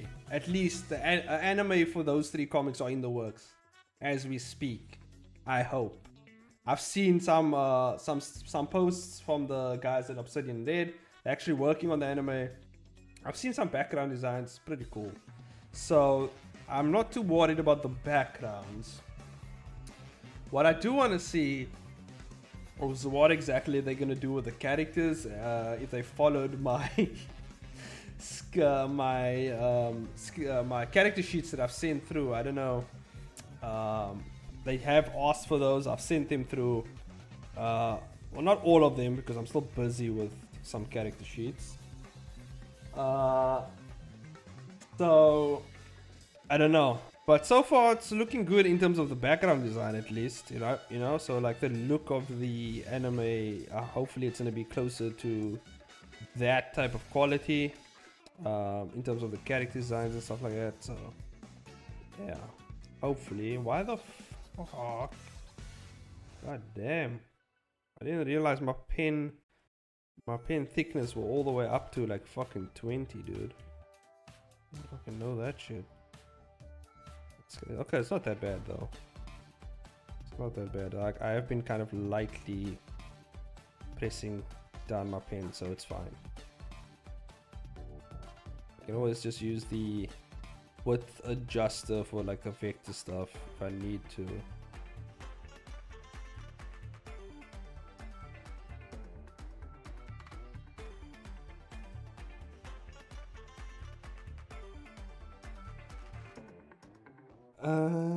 I haven't cracked open Webtoon in a while, and you'll probably see me spamming comments on all the chapters during my binges. Looking forward to watching them. Yeah, I'm looking forward to what they actually produce for me.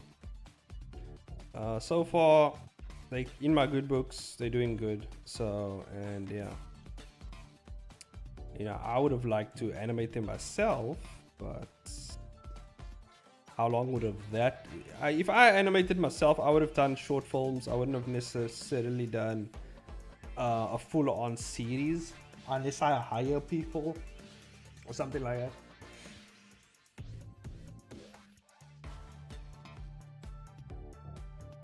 What have you been up to, Neil? Going to college, obviously. That was a good time. I'll be all posted before Thanksgiving. Damn, so Jess is almost done with her comic as well. Cool. Yeah, no, I'm revamping. At the moment, what you're seeing on screen is me revamping my comic. I'm revamping season 1 to give it a more manga-ish look. Because it's faster, at the same time, it looks like, obviously, I've gotten better at, like, a lot of things. So, I kind of want to update it a bit. I don't want people to see the anime and then come to my comics and like, what the fuck is this, right? So I want to just amp it up a bit, you know? And then next year I will start season 2 on Kill All Heroes, and hopefully by the end of next year I'll be done with Kill All Heroes. That's the plan right now, is finishing Kill All Heroes by the end of next year. The following year I'll finish the Merchant of Ignatius, and then the following year after that I'll finish the City of Clones as we go along.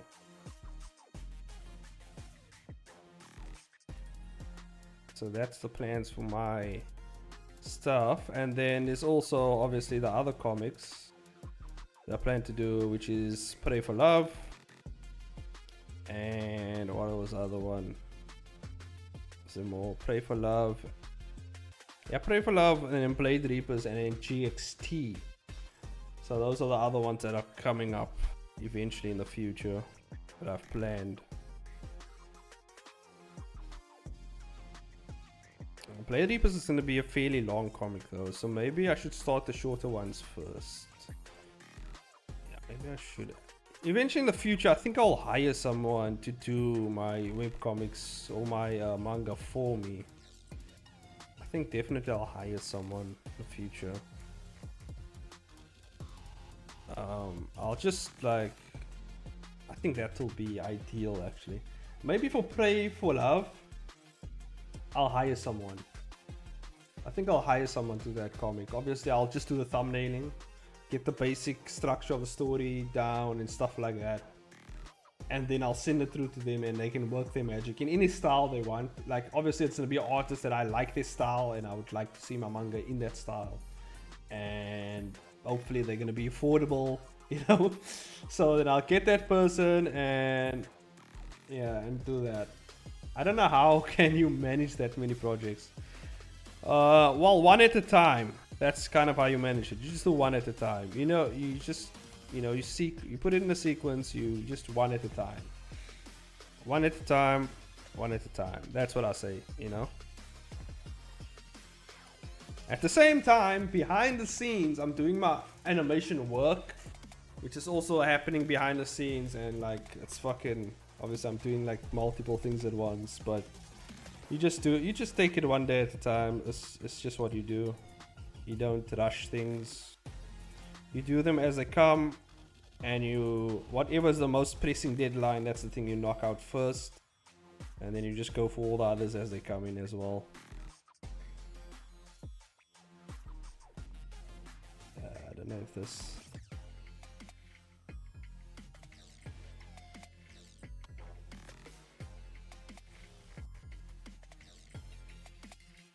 I think wanting to look more surprised actually.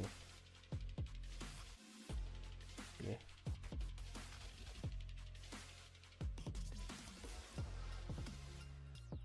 James is nuts. I mean, you kind of have to be nuts if you want to be at like, you know, the top.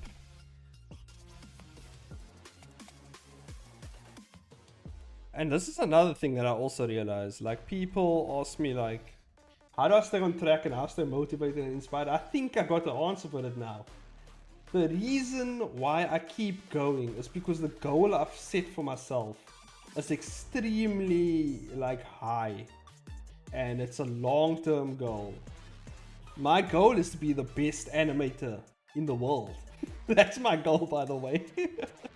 The best animator in the world. So like, That's a very, it's not an easy goal to achieve, right?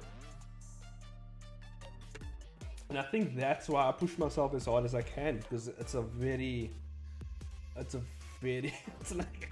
it's an insane goal to reach, right? Gotta go. No problem, Malas. I'll see you tomorrow at Art Jam, hopefully. Hopefully have a good time, my man. Chains has One Piece level goals. Yeah, no, I want to be the best, you know. And I think that's why I'm as motivated and like I just go because yeah, because I don't know, I don't necessarily know what it takes to get to that goal, but it's probably fucking insane, right? So like I'm just pushing as hard as I can. And I think that's why I'm as motivated and like inspired, and like when I see like these great legends fucking reach that goal, I'm like, if they can do it, fucking I can, you know, it's no problem. Like anyone can do it, right? So if they do it, I can do it. So that is the goal, and it's, yeah.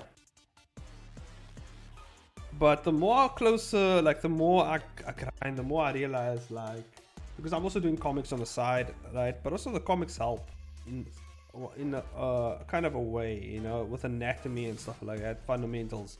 That's stuff that I will use in animation.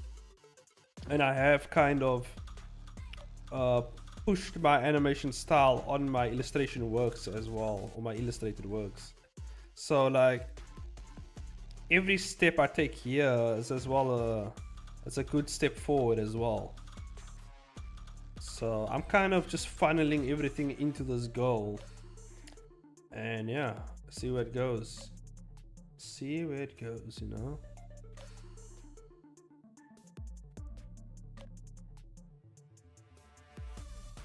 And you know, I'm pretty good at animation thus far. I think I'm really good at it at this point. I'm very, like, I'm definitely up there in the intermediate levels. I don't think I'm really, I wouldn't say I'm high level yet, because I've seen high level work and it's fucking insane. I don't think I'm there yet, obviously. I think I'm on the cusp. I think I can get there.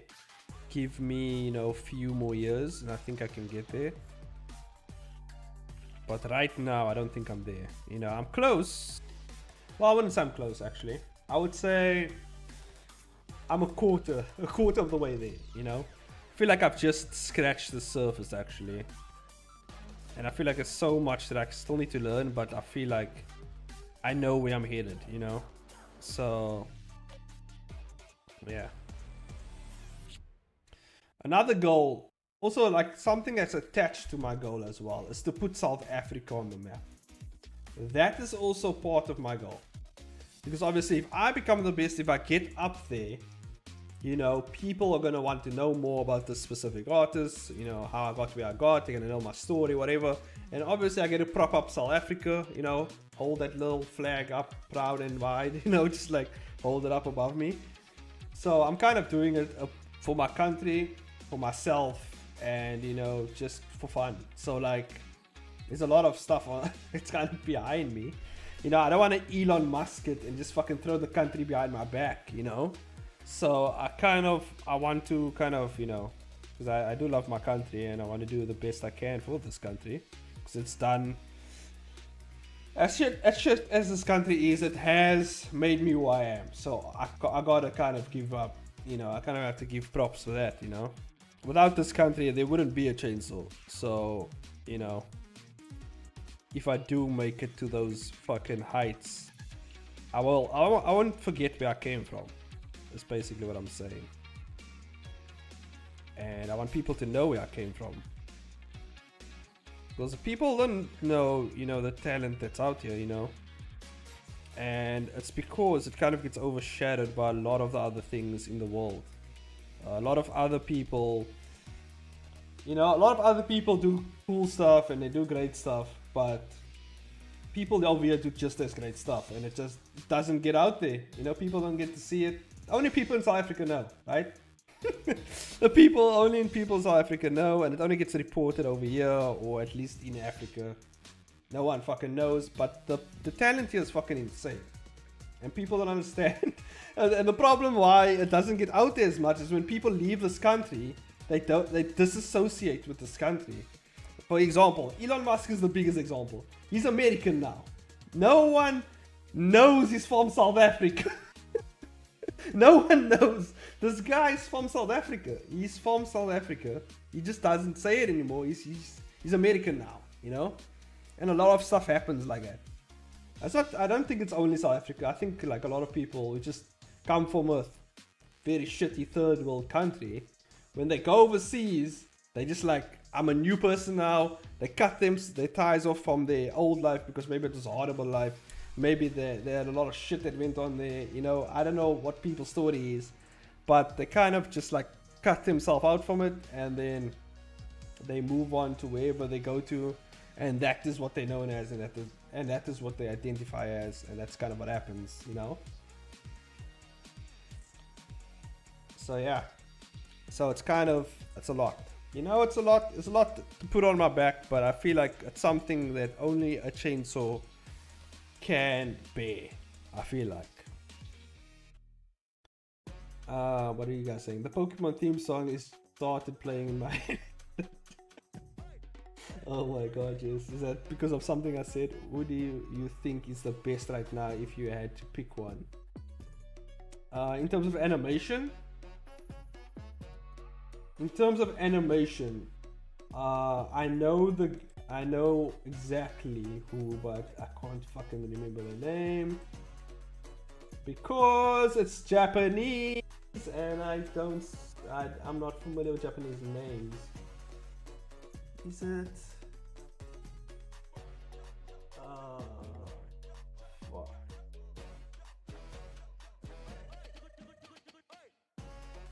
Is it Taka Nakamura? I think that's the guy. Because it's the guy with the insane flash frames and fight scenes. That guy, to me, I wouldn't say he's the best of the best, but he's definitely up there with the best. I would say that. And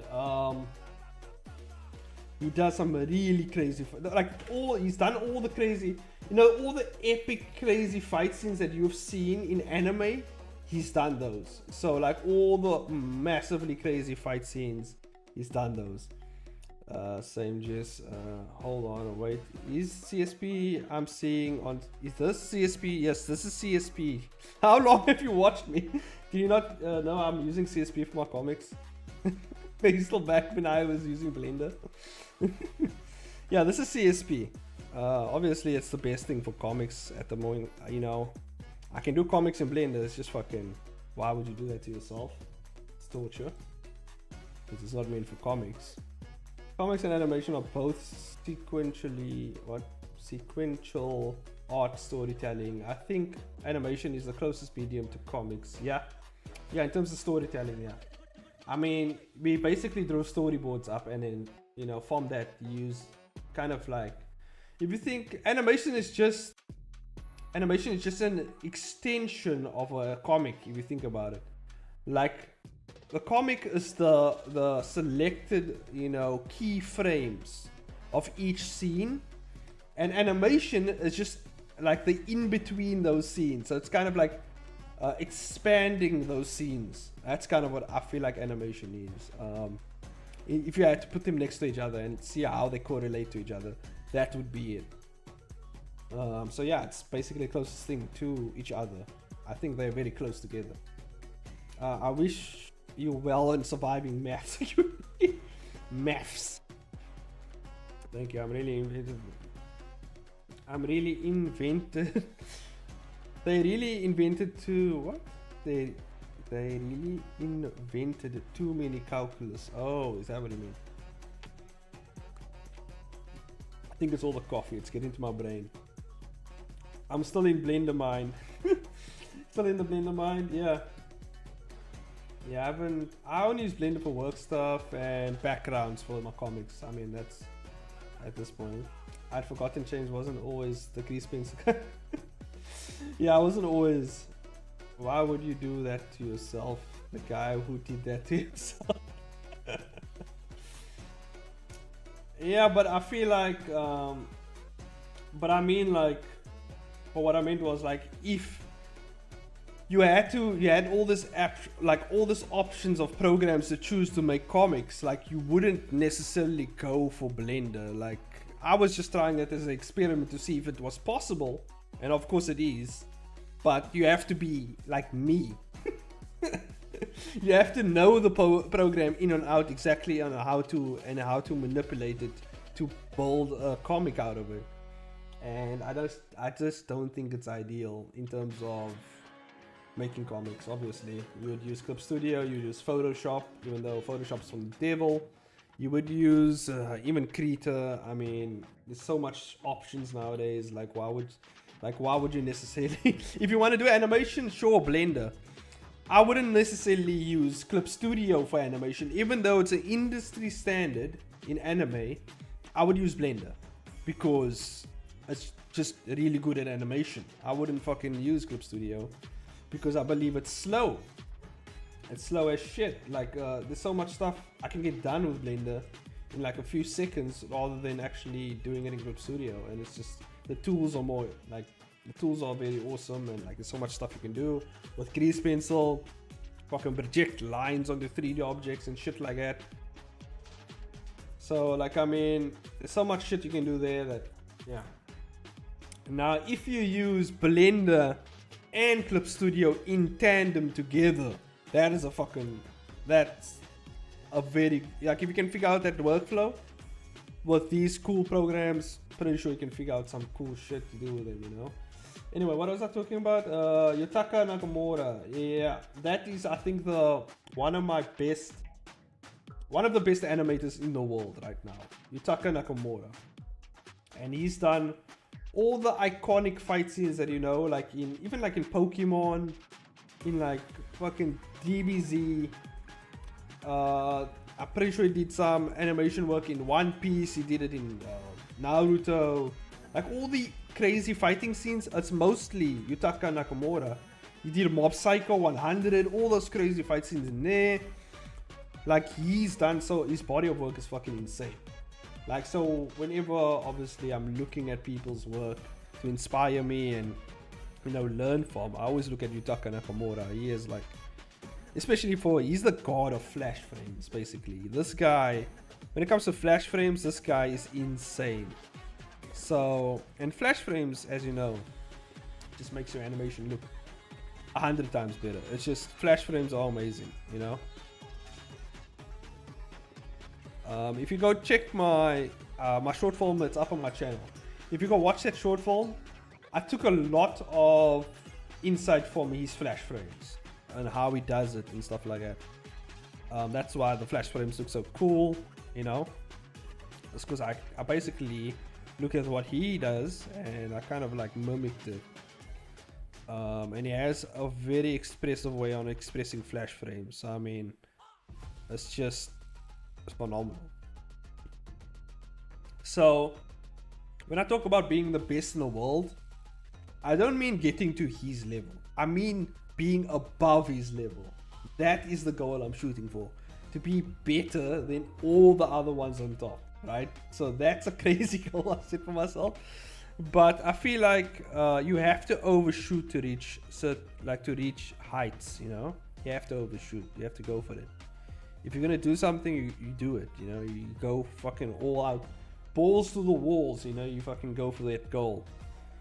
Because at the end of the day, like if you overshoot, this is the kind of how I do it. If you overshoot your goals, if you overshoot it, you'll definitely hit it. Like because you're overshooting, and even if you don't surpass that goal, like you know the main goal that you want to hit, which is like being above all the other animators, being the best, you will get at least into that top spot if you overshoot, right? So you might not be the best, but you will still be one of the best. So if you shoot, you know, you don't shoot for the stars. You shoot past them. You shoot past the stars. Go beyond them. That's kind of how you gotta do it. At least that's my mindset, you know. And it's kind of landed me in trouble a lot by work as well. Because I kind of do too much sometimes. Like I remember there's a scene I did. There's a lot of scenes that I did for animation. And my head of animation called me in and he was like, what the fuck are you doing? And it was so funny because I'm like, what do you mean? The scene's good. It looks fucking amazing. He's like, yeah, that's the problem. It looks too good. You need to tone it down a bit. Like, because what's happening is you're not leveling it out with all the other shots that everyone else is setting up. You're kind of shooting right past them. And so what happens is in the sequence, like when you're watching the movie, when you're watching the video, what happens is my scene stands out because I've shot so far past the other guys that I'm like, oh, I see what's happening. And now when I'm like, now because obviously I've got promoted to a compositor, so I'm like up there compositing things, I see the problem now. Because like it's not consistent with the other shots. I'm kind of like I'm all the way up here and then everyone is like on this level, you know? Because it's not that they can't get up here, it's that they have leveled themselves out with the weakest link. So you kind of level it out a bit, you know? So that with your weakest link, so that you don't fucking get crazy things like that. You don't want your video, you don't want it to look like, you know, inconsistent. You want things to kind of flow well together. And that was one of the problems I had. Yeah, I was shooting for the fucking, you know, for the past the universe, you know, with those shots. Shooting past the universe with those shots. So yeah, that's kind of what it is.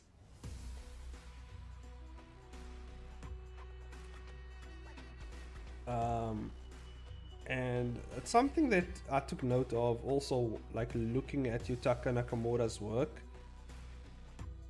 Because what I've noticed is even though he's doing these crazy, insane fight scenes, it's still on model. It's still kind of like gels well with the entire animation. He's not kind of like, you know, doing his own thing and like shooting like past the fucking stars. He's staying in the cut, right? He's leaning back, you know, taking those punches, and then he's just, you know, punching them out, you know. So that is something that, yeah, something that I've had to get like used to. Yeah, it's one of those things, and like it is kind of annoying because like when I do it, I'm like, I know I can do better, but if I do better, then I will fucking have the same problem, you know. So yeah, it's one of those things that you just have to kind of have to just accept where you have to be as an animator. You kind of have to, especially when it's like what clients want and stuff like that. Certain stuff that clients ask me to do, and I'm just like, why the fuck would that doesn't make sense composition wise.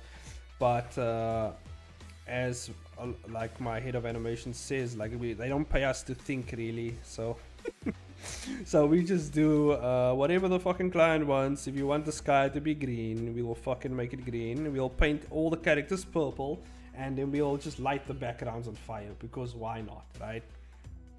So yeah, anyway, that's my thing right there.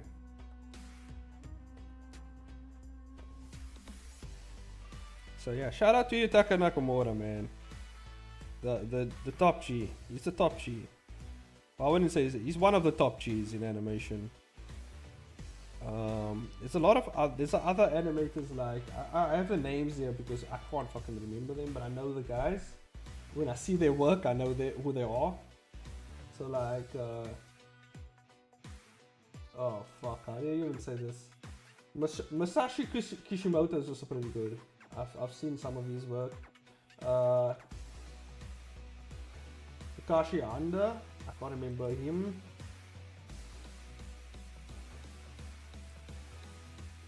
A lot of these other guys I don't know, but I know Yutaka Nakamura because I've just recently looked at his work. But the other guys I won't fucking remember unless I see their works. I'm like, oh, it's this guy.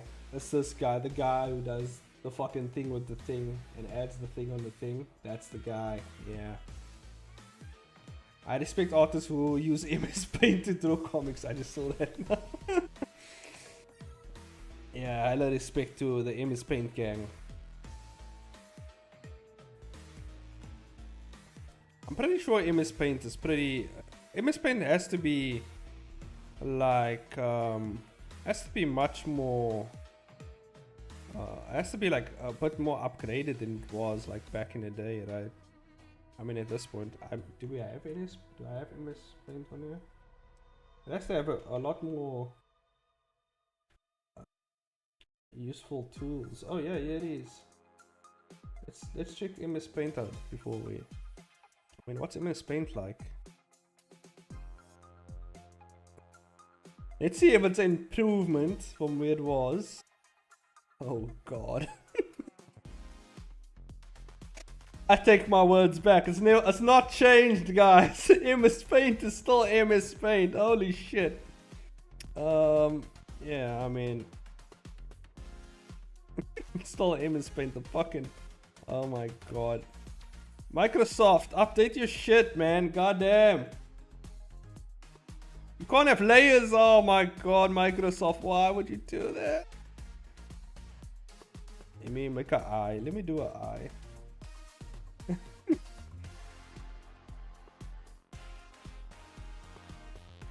I mean, you can make it work.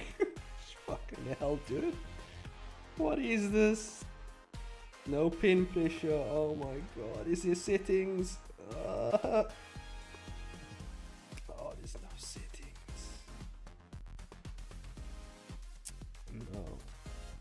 Yeah, no. Microsoft Paint is still trash. Mad respects to whoever still uses that. Holy shit. If you can create a masterpiece in Microsoft Paint, you are fucking goated, man. I don't know. I'd fucking lose my mind. I'd rather do comics in Blender. There's no fucking way. Blender at least has something I can work with. Custom brush is definitely a task to making nice things in Paint. Oh, you can, but like, that's such a task. I'm pretty sure you can, but it's like, why would you do that to yourself, you know?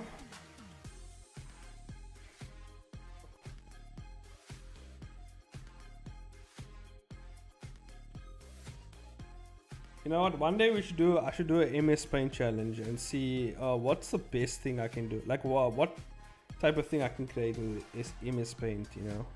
Should I have a MS Paint challenge and just see. You know, I like challenging myself. And I feel like if I can do it in MS Paint, I mean, with a limited amount of shit you can do in there, or you can do anything, you know. With me sure much luck MS Paint dude. Yeah. Shout out to the MS Paint users, man. Shout out to the fucking OGs, the legends out there grinding away on MS Paint. You guys, let me tell you something. Those guys, those are one of those guys that would always have you back, you know, and they don't shy away from like any like danger, you know. Those guys, if you get jumped, they will jump the people who are jumping you. That's basically what those guys are. And you know, they'll just be there, man. They don't mind suffering as well, you know. Those are those type of guys. It's kind of the type of people you want in your crew, you know. Now someone pulls a gun out on them, they're like, fuck is this, man? I've drawn with MS Paint before. You think this gun scares me? Fucking loser. Why? You know what? Why don't you? Why don't you shoot me? I fucking dare you. Those are those people.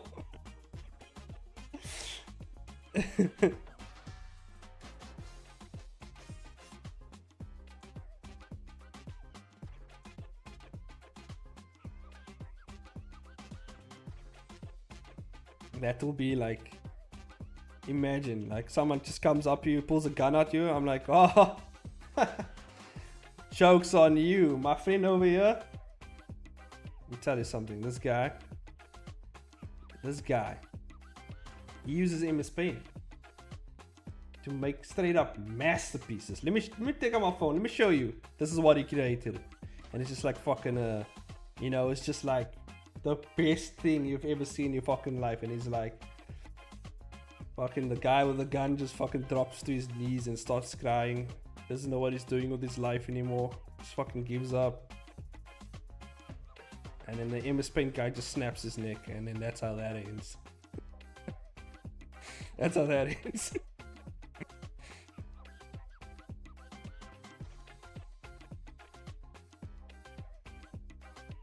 Yeah, so yeah, don't mess with it. The people who can draw it with MS Paint, you know. Kind of want to stay clear of those guys. They fucking, you don't know what they're capable of. You know, if anyone can draw in MS Paint like they can, you don't want to fuck with them. You don't know what they're capable of. I'm pretty sure the government like has them on a list or something like of potential threats to the world. You know, probably somewhere. You know, like the UN has them on the list. Like, oh, this fucking guy fucking draws in MS Paint. Okay, we should keep an eye on him.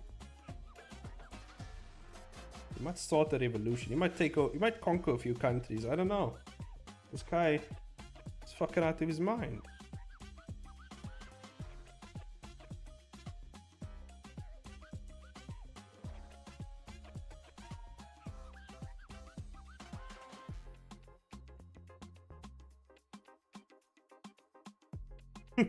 That's what we should recruit in our military. Yeah, those guys, they don't break easily, you know. Perfect for military operations and stuff like that. Those guys, those are the guys that you would want if they were captured. Those are the guys who would never break under pressure. Like, if they captured you, like, the military just doesn't care. They're like, ah, they will never break. They'll fucking die before they will break. Like, for these guys, they're not gonna give them any information.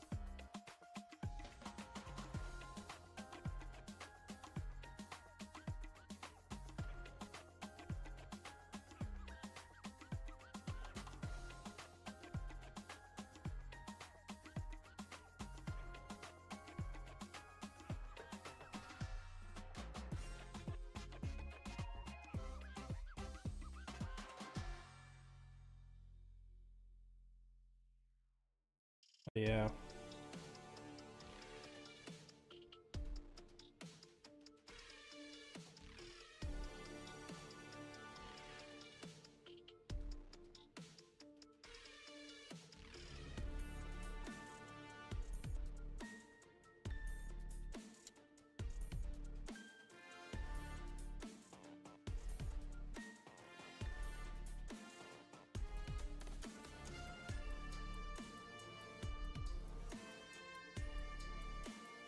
There we go.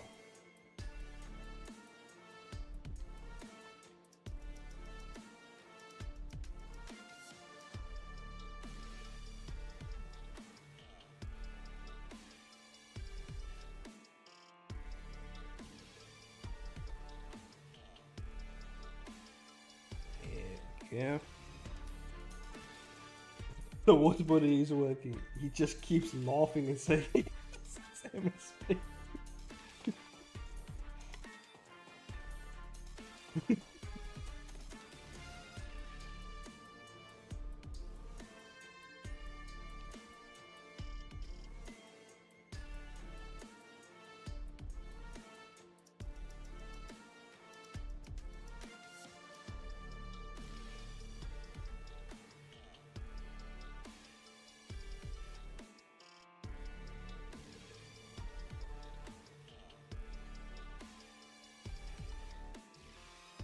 Yeah, I forgot to do the thicky thick.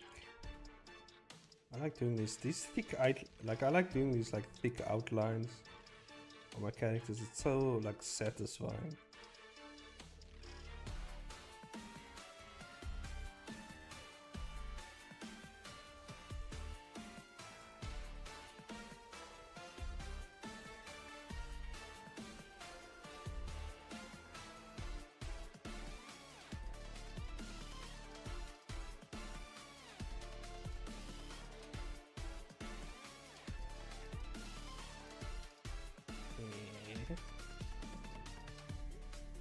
And I do want to get into like it's been a while since I've animated anything, but I have to finish this.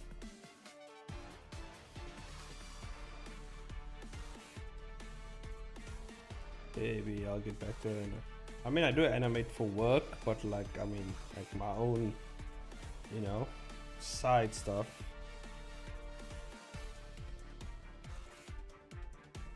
Oh yeah, but I said what I'm gonna do is for animation stuff. This is an idea I had in the near future that I will do. I thought about taking scenes from very prominent webtoon comics, right, and actually animating those action scenes, so like fight scenes and stuff. So like I'll take one scene from their comic and I will actually animate it, right? It'll probably be like a 5-second to 6-second animation. I'll probably go through exactly how I animated the process and stuff like that. So I think that is a cool video idea that I'm gonna do in the future soon. And at the same time, creators who don't necessarily get their work animated, who would like to see their work animated, would definitely enjoy that. Maybe I won't do it for the bigger. Maybe I shouldn't do it for the bigger. Maybe every now and then I'll do one. But I feel like I'll rather do it for people on like Canvas or people who don't necessarily get their work seen as much. I think it'll be a cool promotional thing for them as well. And I'm always up for helping the little guy out. Or maybe I just find someone who's just cool, and I'm like, oh, I like their work, and then I just fucking do it for them.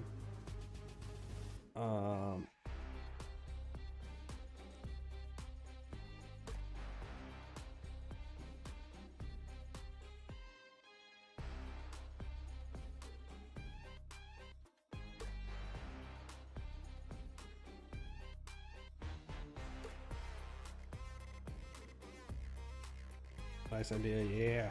It's a cool idea.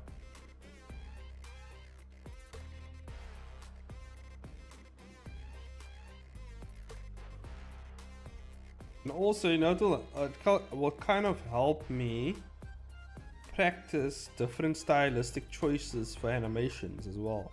Because obviously I want to adhere to the character sheets and stuff like that. So like I'll make character sheets using the style used in that like the comic, and I'll try to mimic that in the animation itself. So it'll be a good practice for me, kind of switching up my animation style, I think. And it will kind of be good to put on a portfolio to show people like, this is like how flexible I can be on my animation style,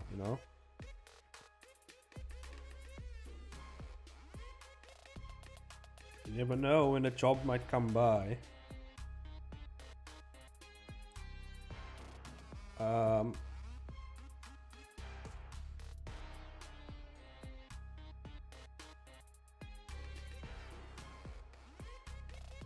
You know what'll be cool?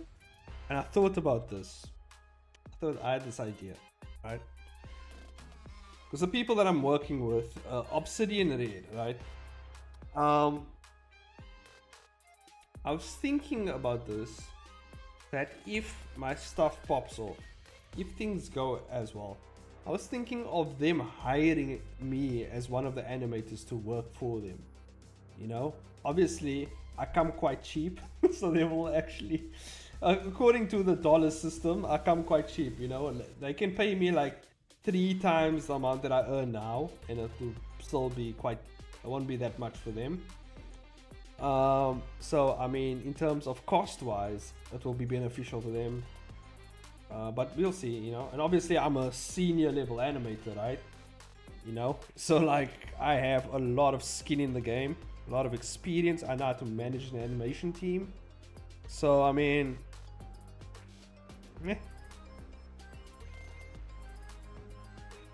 I wouldn't say I'm I wouldn't say, what did I say, manage an animation team.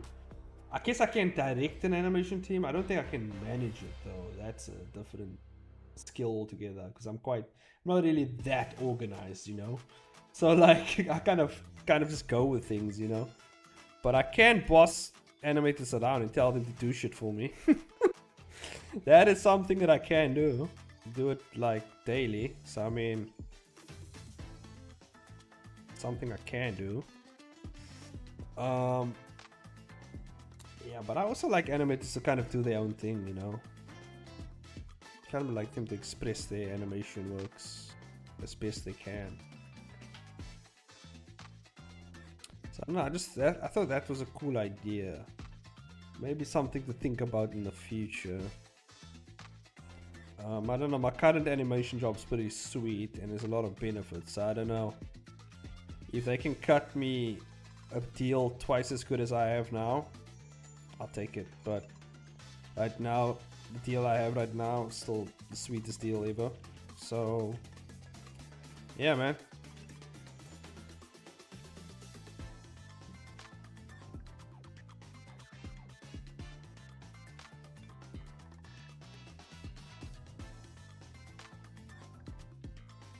Obviously, they write up my contract, I will read it, because apparently there are some people out there not reading their contracts. Please, this is another reminder for the younger audience who have contracts, read them please. So if you get a contract, a sweet contract deal or whatever, at least like read them please. Don't be a dipshit. Reading contracts is for losers. Yeah. Don't want the younger audience to fucking, you know. Just no.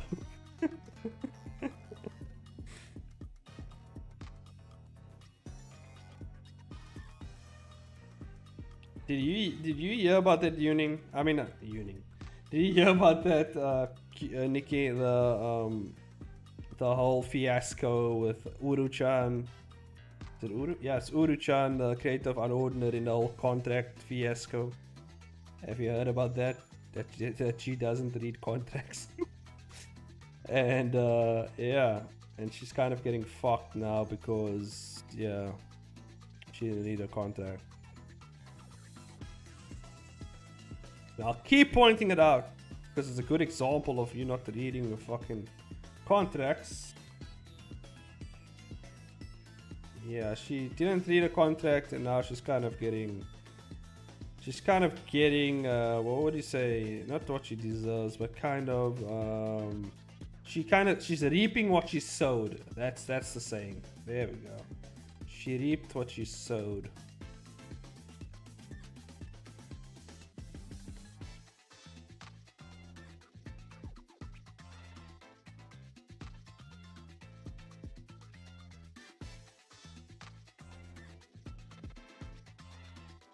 You just called Nikki Yuning. Yeah, I apologize for that, Unit. I fucking did it again, dude.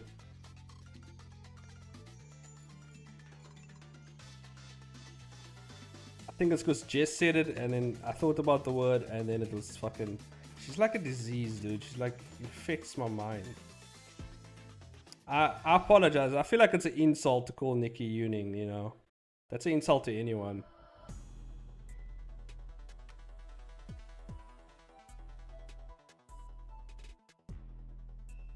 I need details. Best place to go for details is you don't need to justify changes. No, I need to. When it comes to mentioning you know, the Voldemort of this universe, you know, we gotta kind of explain ourselves. Where is, if you go to webcomics hub, Yuning will be hearing about this. If you go to webcomics hub, yeah, I don't fucking care if she hears it, by the way. She should know.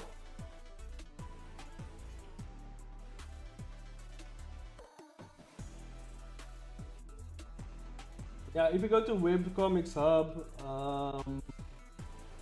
he did a cool video. And then did a good video on summing up the whole case and exactly what's happening. So if you go to webcomics hub, there will be a video called "The 5-year-long lawsuit holding Unordinary hostage." That's what the video is called. Yeah, that video explains everything, like the what's exactly happening. Um, and I don't want to mention the guy's name because I hear he just sues people. So there's a guy there who's just taking advantage, it looks like, of the unordinary creator. But to be fair, it's not, you know, even though he might be a shitbag or whatever, you know, you want to call him.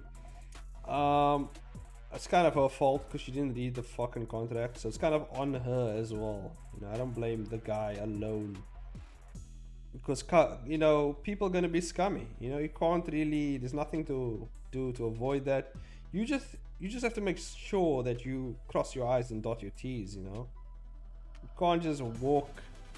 You can't just walk into a place blind and expect not to walk into anything. You know.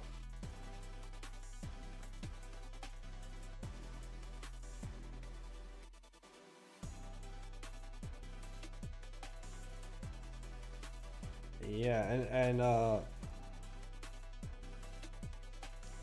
and it's kind of weird. Like as soon as the whole anime thing happened with me, and I got a contract, this magically happened afterwards, which is very interesting. It's a good contrast, you know. Like for me, because I read my contract, I went through it, I made even some changes that the people I'm obviously working with, they wanted to, they wanted to like finicky with the changes and stuff like that. They didn't mind making changes, anything that helps the artists out and whatever.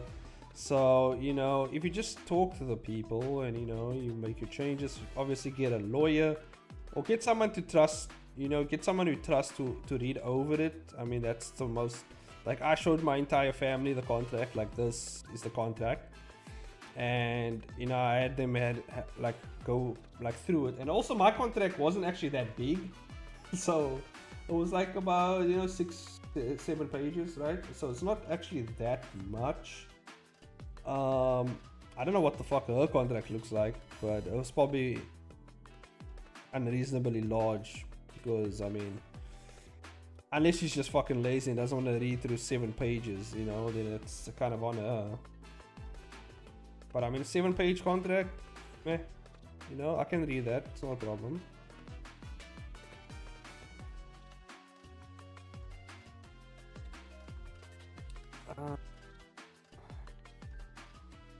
Rocket Ship got her to sign a contract giving them print rights to Unordinary for free. Then Webtoon said she couldn't do that, so now Unordinary print rights have been held up in limbo forever. She said she didn't even read the contract. Oh, yeah, with an IP that big, you really need to double check what you're signing. Yeah, I'm surprised she didn't have like a lawyer or anything. Surprised. Even I have a fucking, like, we have a lawyer.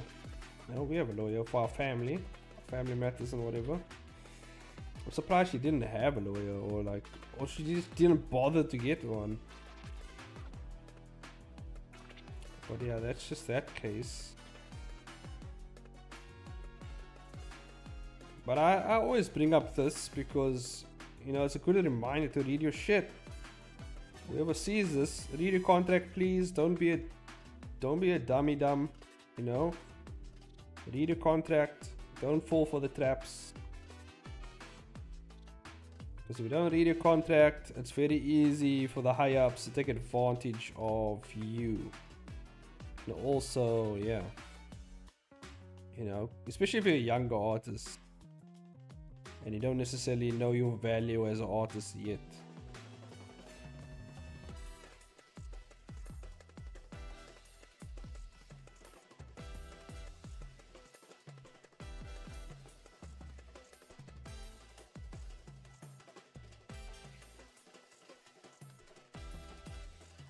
Yeah.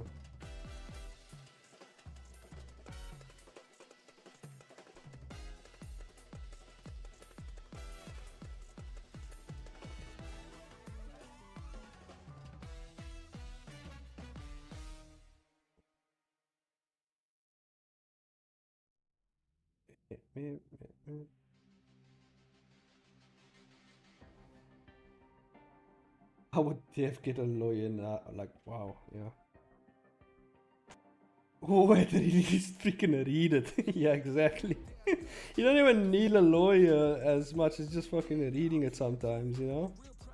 If it's very technical and they're using big words to confuse you, then I think obviously getting a second opinion on it would be best.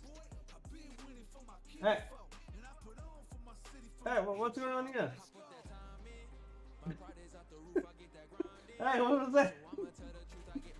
I see you.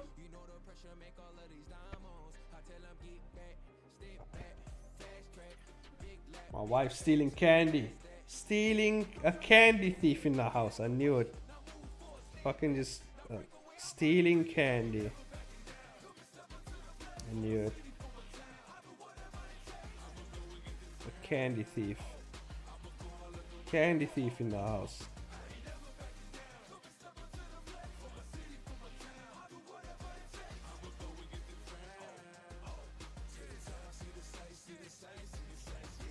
Agreed, yeah.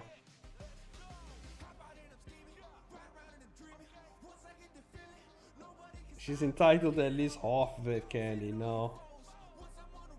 She will eat the candy when I say so, because she has a candy problem. You don't know this chick, she has a candy problem, guys. And she always complains afterwards that she eats too much candy, so... I am the candy guardian, basically. Make sure she doesn't overstep the candy grounds. I'm a Well, I'm pretty sure she didn't read the contract herself, so I mean, where's that contract, Jess?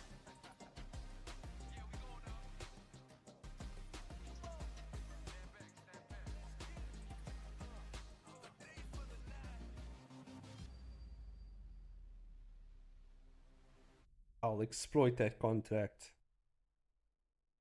The candy contract.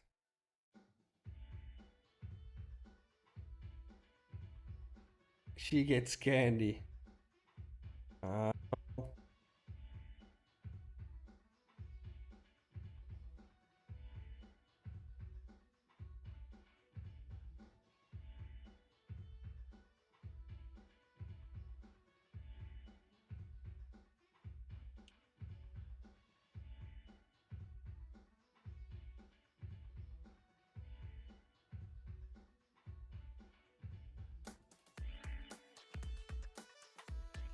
As an attorney, I'm going to need a copy of the supposed contract.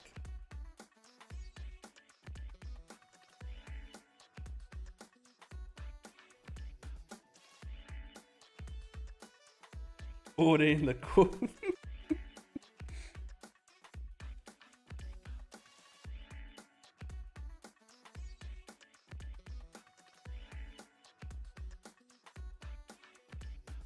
There is no contract, Jess. She verbally agreed. It's a verbal contract. So, I mean... there's nothing you can do about it.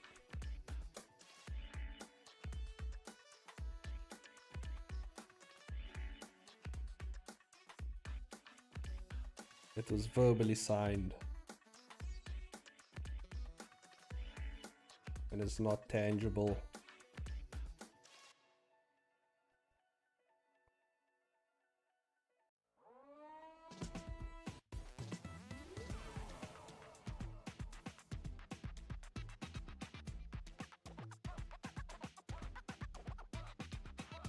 What's this?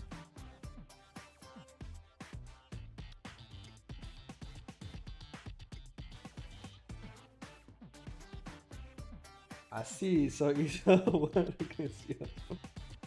No! It's my word against hers. That's how things work.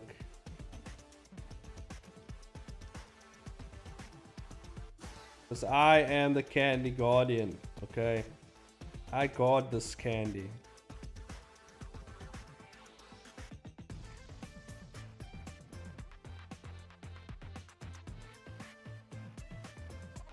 I don't even eat the candy, by the way. Like, she's the only one who eats candy in this house. I just buy it. And that's where it will... I buy it and guard it. To ensure that she doesn't ingest too much candy. Because obviously too much candy is not good. And she told me that herself. So, I mean, that's what it is. And yeah, then I have to hear about her complain about getting pimples and whatever from eating too much candy and yada yada. So I was like, you know what? Just stuff it in this cupboard over here and I will guard it to ensure that you, because since you don't have any self-control, I will ensure that it is guarded. And one of my cats is the bodyguard. He's not on duty at the moment. He's probably sleeping somewhere. You know, I give him one job. You know, I'm like, make sure mom doesn't eat too much candy. And what does he do? He just disappears. Wherever that guy is, you know, I don't know why I pay that guy. I pay him. Actually paying that guy. I don't know where he is now. You know, it's my fault, you know. I made that decision to pay him. I was just sleeping on the job. What a cat. What a cat, huh? Sleeping on the job.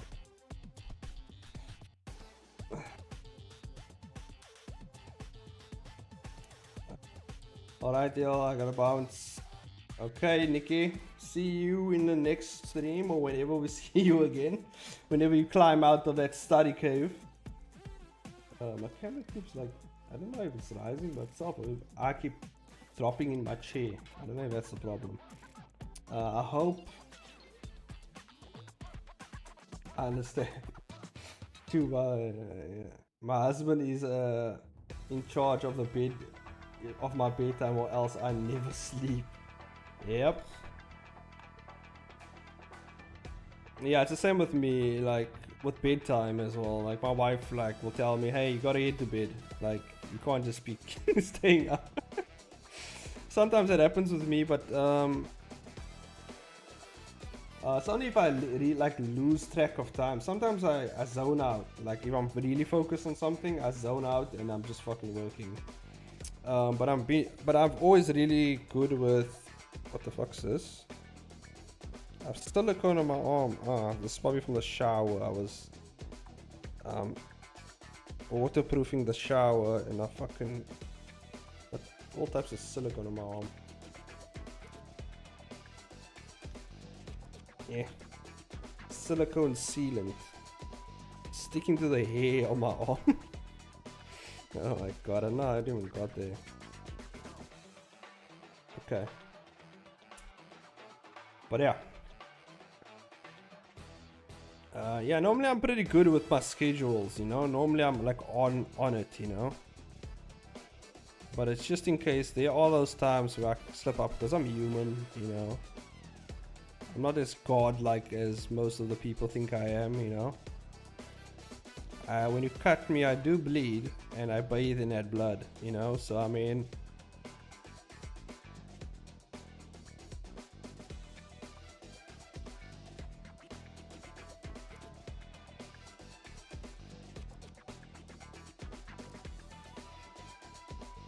you done cold yourself. Colt myself?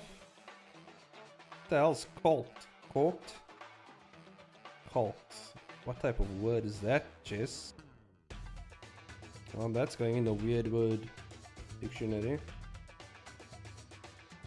Is this kind of like bodied?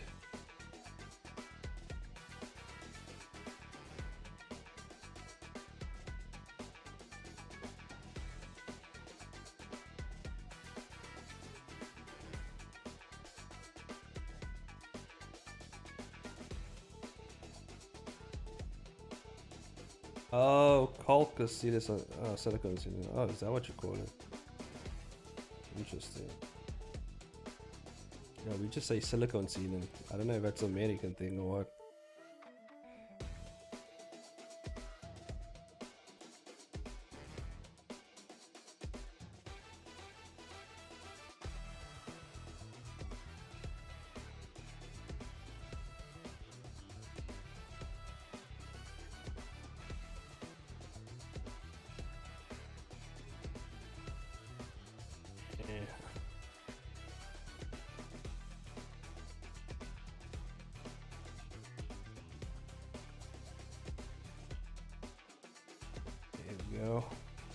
Looks like I'm only gonna have like time to finish off one panel.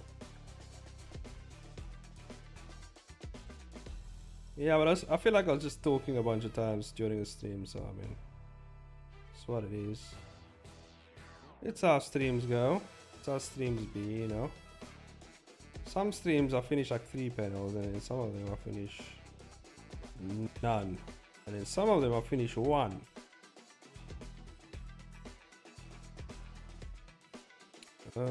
But now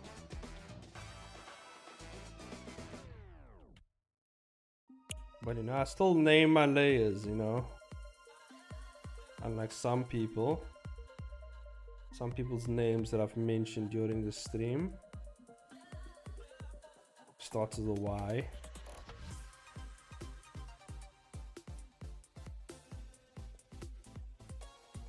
Okay, there we go.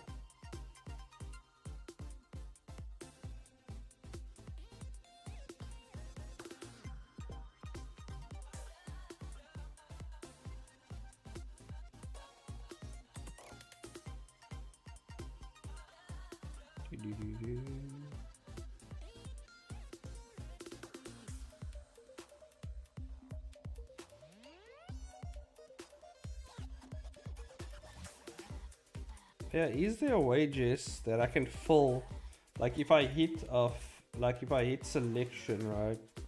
Or I can fill, or if I hit something, I've seen actually people do this, right? Where they select this whole thing, right? And it fills in only stuff that's within the lines. I don't know if you've seen that tool before, but I don't know how to do that. Would you know how to do that? I've seen people just do this. Actually, freaking hell, Q Nikki just left. She uses that method. I should have asked her, because she does this thing. I've watched one of her videos where she just selects everything, right? And it only fills in stuff within the lines. I don't know how the hell she does that. You have to download a special tool for that? Fuck, I could have asked her. I don't know how the hell she did it, but it was very cool. It's very cool and useful. Because then you don't even have to be like, you know.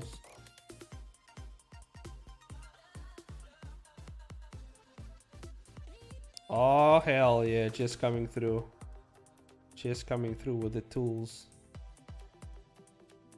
Pretty sure by the time you let me know, I'll be done with this. Be done filling it. But at least I'll have it for next time. Let's see if we can finish it before Jess finds it.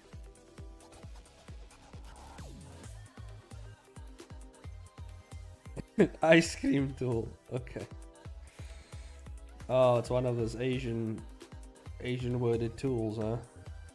Knew it. The Asians always hide their fancy tools in their language. I knew it. They're smart though. They're quite smart with that. That's how they get us.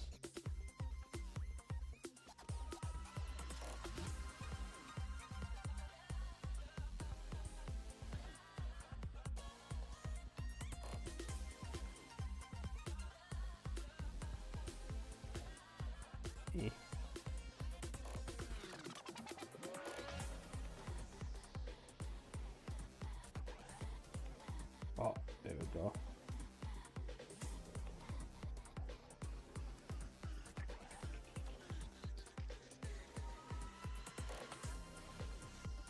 Guess I don't have to worry that much about it in terms of you know, the manga, because it's black and white, so you don't really notice it as much. I don't fill things in, or when I fill things in, because the canvas is white anyway, so like, you know.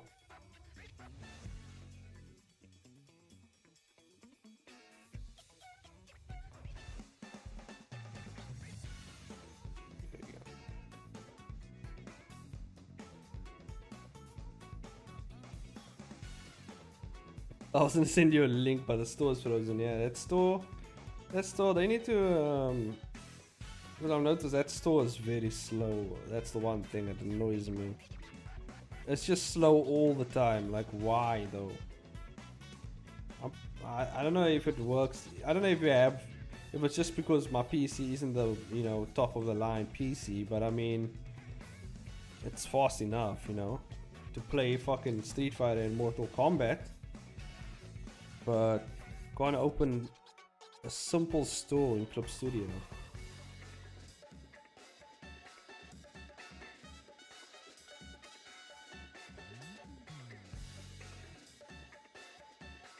Yeah. Oh.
It's so satisfying just to do the lines, you know. Like in the actually like filling it out with the lines. Yeah.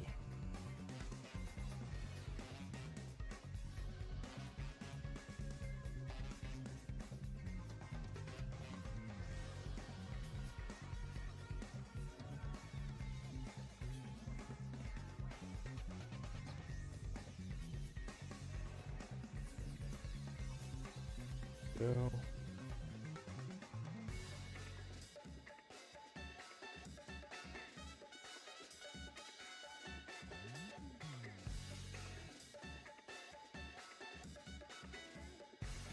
Never mind, you're on your own on this one. The story is too annoying. Nah, it's fine, Jess.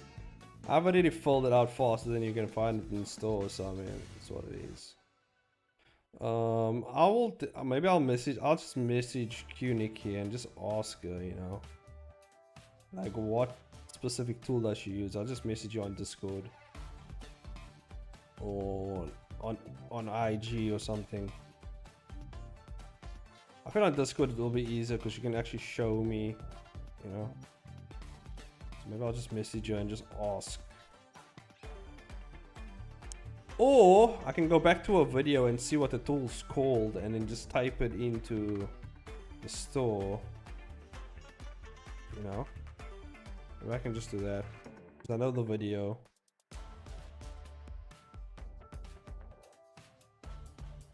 I will find it. That tool's gonna make my life easier. Just filling things out. And then I'll let you know what that tool's called. Because, yeah. Unless you have a tool like that.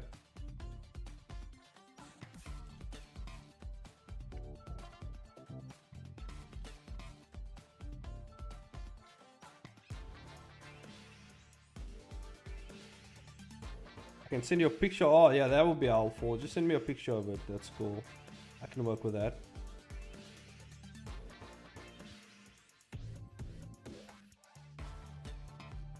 Symmetry. Special tool.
go.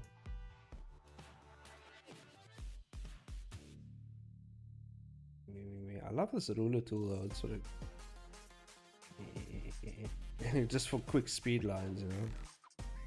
I know there's like there is a tool that you can use for this, but I feel like a hand drawing it is just, it's as tedious as it is. It actually gives you a lot of control over where you want, you know, how thick you want certain, or how wide you want certain spaces to be. It kind of gives it a nice hand-drawn feel to it as well.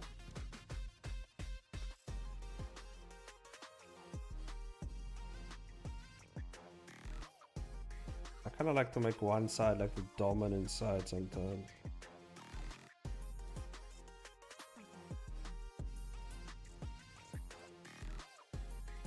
Me. Have you ever done something like this, Jess? It's just fucking lines everywhere. They just throw lines on a page like this, like a mad person. You lined up a page this way.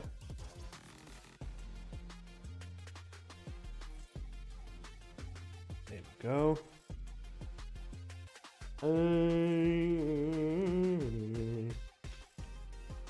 I gotta make the character stand out a bit more though. So maybe we do a... Oh wait, let me take off the tool. The ruler actually.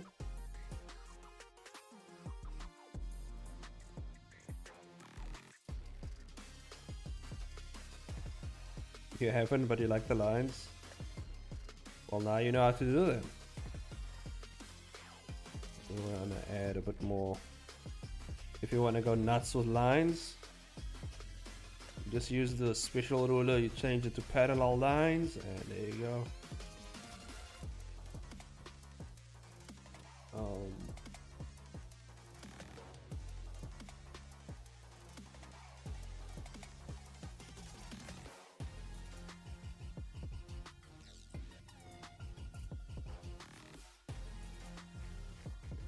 I see some manga artists who does this as well. He like just outlines the character with like a very thin white line, so it makes him pop more. Just call it like a halo. That's what it kind of looks like, right?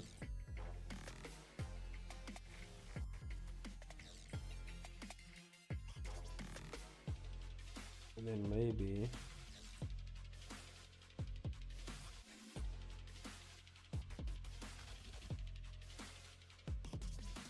what if we lighten those lines up just a bit? And what if I add another layer, right? Another layer of lines over this. I think that'll actually add a bit more to it, huh?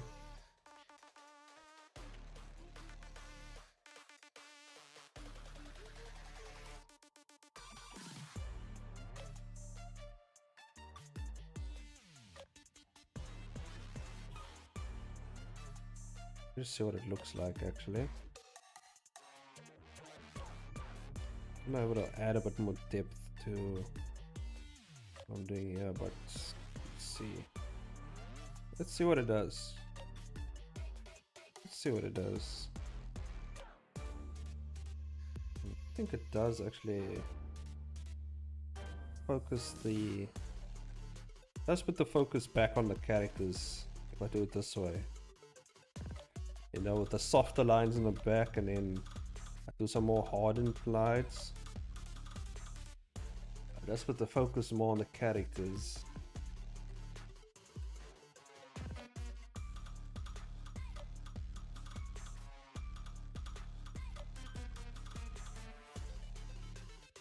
What if I just turn this off and I turn this on?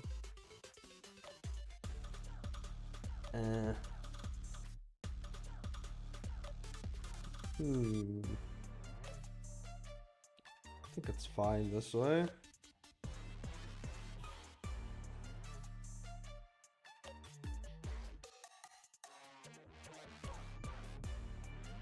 Yeah, the halo The halo definitely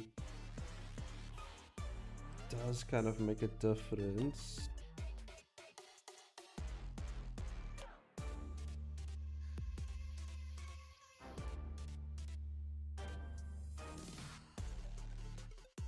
I think it's fine.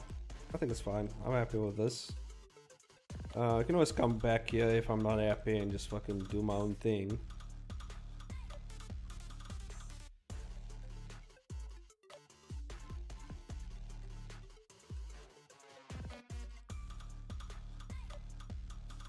Yeah, it's the next panel. So,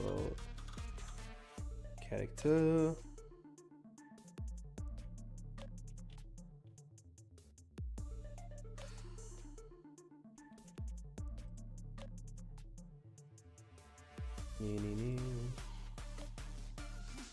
You know, at least, you know, but I will say this is the thing, like with manga, I will say, like, when you're only focusing on the line work, it definitely ups your line game.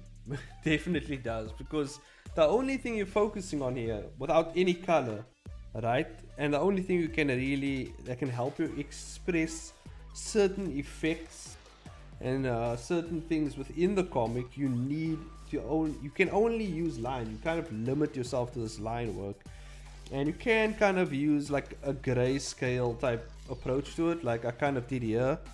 It's kind of like a grayish, you know, tone to the color and whatever. But for most of the time, you're just using like line work, really. I think there's another good example. Yeah, I kind of use the hatching effect, you know, as most manga artists do. But you can see I just to kind of like describe the character, kind of like just with line work alone, you know. It's kind of what it is. So yeah, it does help. I have to convey with just lines alone. You can't use any color at all. So it does, you know, like here I use the trick as well with the halo around the characters, just to kind of make them pop out a bit more. Like that's something that you kind of have to figure out as well. Like, okay, I need a bit more something to make them pop out a bit more, because the color ain't doing it, you know. I mean, the lines alone isn't doing it, so like you gotta fucking figure out new ways to kind of do these things. And yeah, there will be a color version though of like these comics though. I'm just doing the manga with only the line work in mind. I'm only doing it this way because it's faster and it will get it out quicker for the anime. So it's kind of what that's why I'm going with this approach. But further down the line, I'll probably color the theme, you know. Be nice to see them in color with the like the manga type style. Type of, oh god, I have to figure out this pose now. Okay. Let's do let me just do a slightly like a roughed out layer.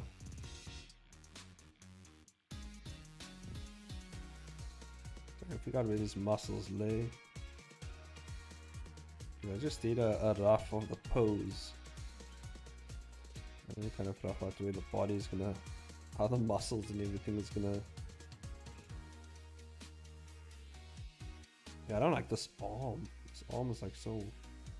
I know what I was trying to do here. I think the arm should be, yeah, like angled inward a bit more.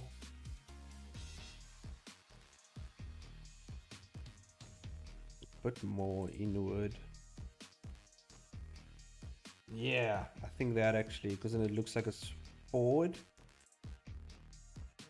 Yeah. And then obviously. So Jess, are you gonna draw muscular woman tomorrow in tomorrow's art jam? Because I think that's the prompt. We're gonna draw a really muscular woman.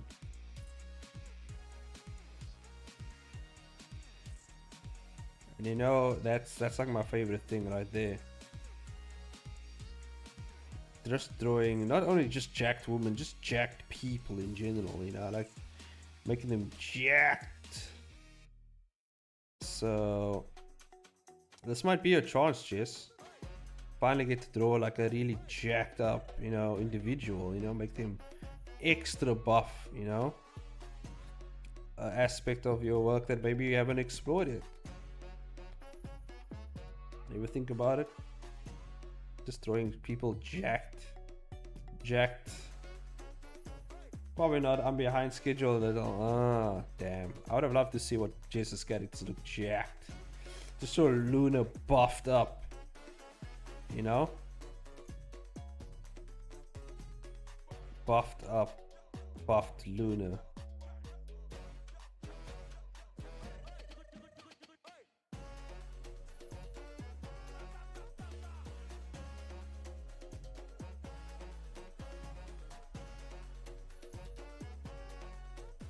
Jacked woman warm up sketches, that could be fun. Yeah, I mean, it's something. Pretty sure Yuning will appreciate it. She's I don't know what's up with her, but she has a thing now for jacked women, which is fine, you know, to each their own.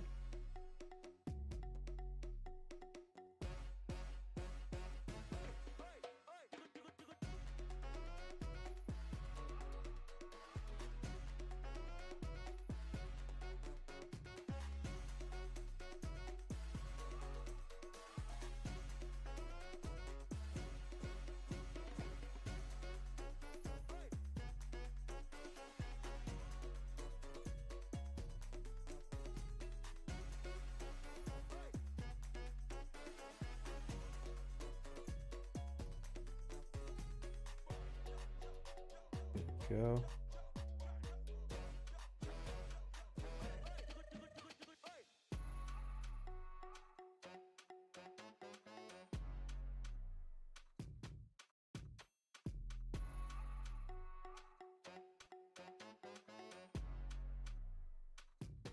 Yuning is an odd duck.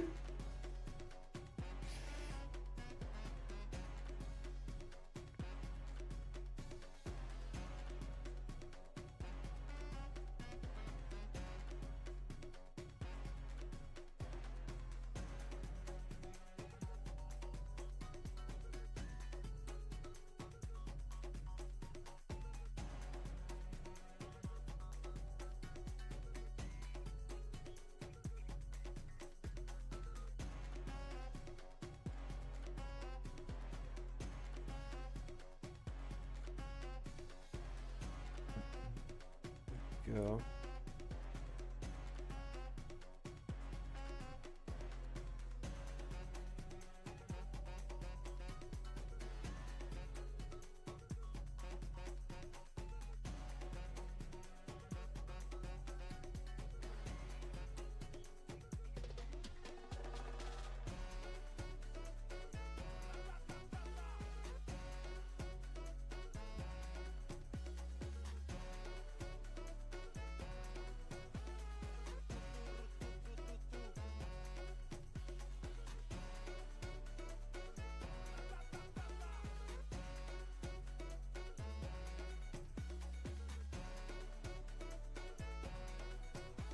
I think she might just have a muscle fetish, no matter who they're on. Yeah, maybe.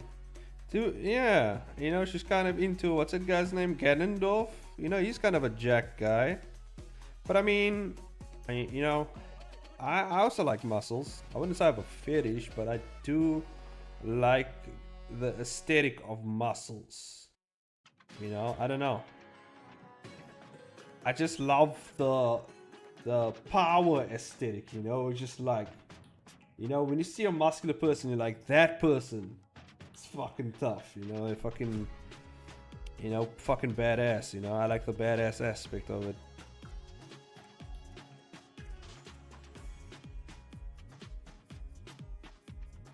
You know what it is? Maybe it's because, like, it also, I'm a big fan of hard work, right? So maybe it's kind of like a physical embodiment of hard work. And that's why it's also aesthetically pleasing for me. Like, because I'm like, oh yeah, that person earned those muscles. Fucking, Even though he could have just fucking injected himself with all types of weird shit, right? But I mean, normally, right, with your, like, you would say, oh yeah, that person definitely probably worked out. They you know, they grinded their way to that muscular finish, and that's what they did, you know.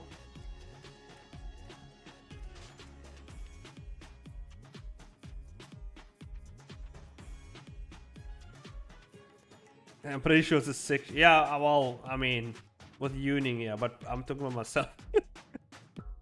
Everything is sexual with Yuning. I don't know what was up with. She's like, hey guys, let me show you my friend's furry art. Massive fucking furry bulge in our faces. I'm like, the fuck is this? Why? Why would you? Like, she's like, no, I just like my friend's art. Really? Really now? Is that the reason?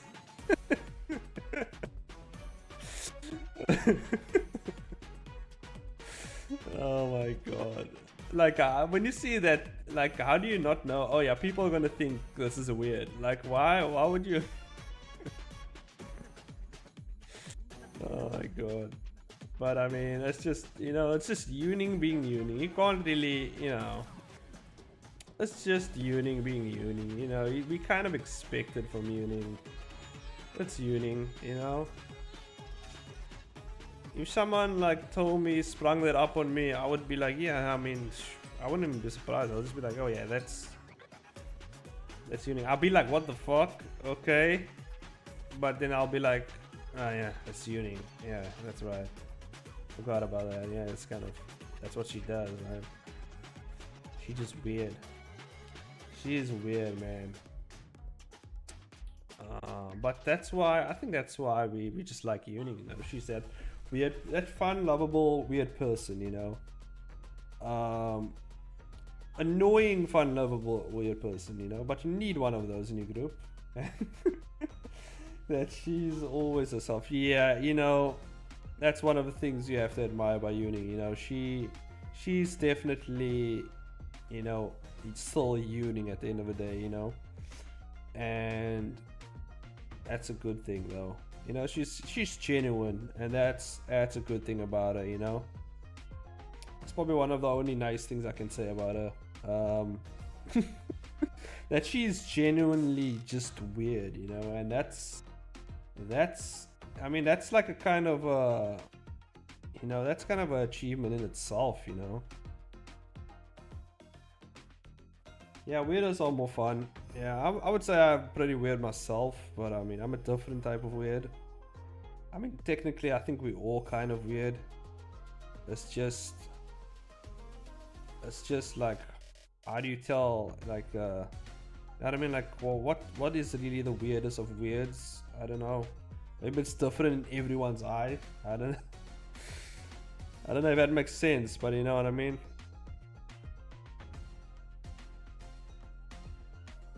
Everyone's has their own weird, you know. They have their own weird. They have their own normal, I think, in their eyes. And obviously there's the norm, which Yuning doesn't conform to. I guess I don't conform to the norm as well, but in a different way, you know.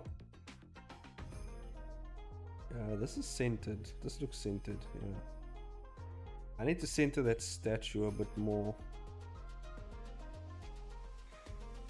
Oh damn, it's 11 o'clock already. Shit. Time is going so fast. Thought I could finish this.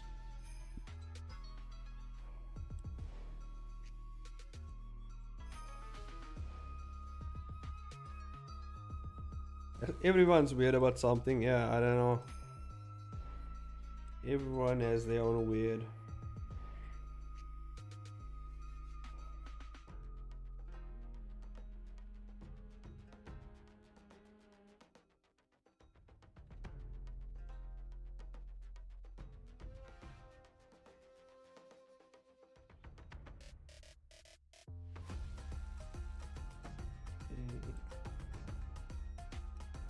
Just line this up.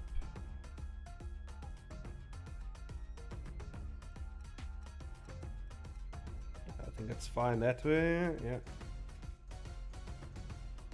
Also, like, my compositions have gotten much better, you know. Like, look at that. That's a good composition. Like, I even got his angle a bit better, yeah. I think I definitely got his angle a bit better. Yeah, the angle and everything. As opposed to what I had here, huh? Show you guys. I like to show you guys before and after, you know. Like, look at this. Like, if I turn this off, this is what obviously I had. This was another shot I took, obviously, of the reference. But this is what it was before, right? It was... This is the... Which actually isn't that bad. I think your manga's looking great. Hell yeah. Definitely looking better than whatever I had here. I mean, look at the difference. I feel like his chin can come out a bit more, huh? Oh, this is like a tough angle, obviously. But I think I can push his... I think actually, you know what? It might be fine. Maybe if I just extend the bottom, just to make his neck look like it's... Like his chin looks like it's protruding a bit more, because it kind of looks flat. So I might actually just edit that up a bit. But yeah, what I have now I think is pretty cool. The manga's definitely looking much awesome, and I can't wait to actually start season 2 on this. Yeah, this is only episode 1. I haven't even finished with this, but I definitely want to finish everything by the end of this year. And then we can start season 2. The new art's more readable. Yeah, it is. It's insane. Insane how far I've gotten. So yeah, I think that's about it. I think I'm gonna leave it here, guys. I'm gonna, well, I say guys, but really only Jess here. But to everyone who's watching this post stream, because I know some people in the Asian lands, you know, they're sleeping, right? So yeah, shout out to them. But I think that's where we're gonna leave it. I think we did pretty good. I finished like one panel, and I got one panel ready for tomorrow. So I mean, that I can grind out. We can grind a bunch of panels out. I want to actually try and finish all these by tomorrow. I don't think I can actually. Hold on. Maybe this one, that one. Maybe up till here I'll finish till tomorrow. Up till here. And then I'll probably grind these out the next day. And then the next day. And then the next day. And then the next day. So you'll probably like a week and a half maybe. Yeah. Anyway, let's head on to our end screen. Hell yeah, I'll see you tomorrow, Jess. I'll see everyone else tomorrow. Hope you had a good stream. Hopefully you learned something. Hopefully it was inspirational, motivational, whatever it was, whatever you got from it. Hopefully you got something from it, right? Even if you were like, this guy's full of shit, I hate his guts, that's at least something you can take home, you know, and you can bring that to your family and you say, hey, look guys, I found an asshole and I hate this guy. So at least you took something from the stream, you know? And hopefully it brings you joy and brings you happiness, you know, that's all that matters. Even if you hate my guts and it brings you joy, hey man, cheers to that. That was a good cup of coffee. And yeah, bye everyone. See ya. Bye bye. Bye bye.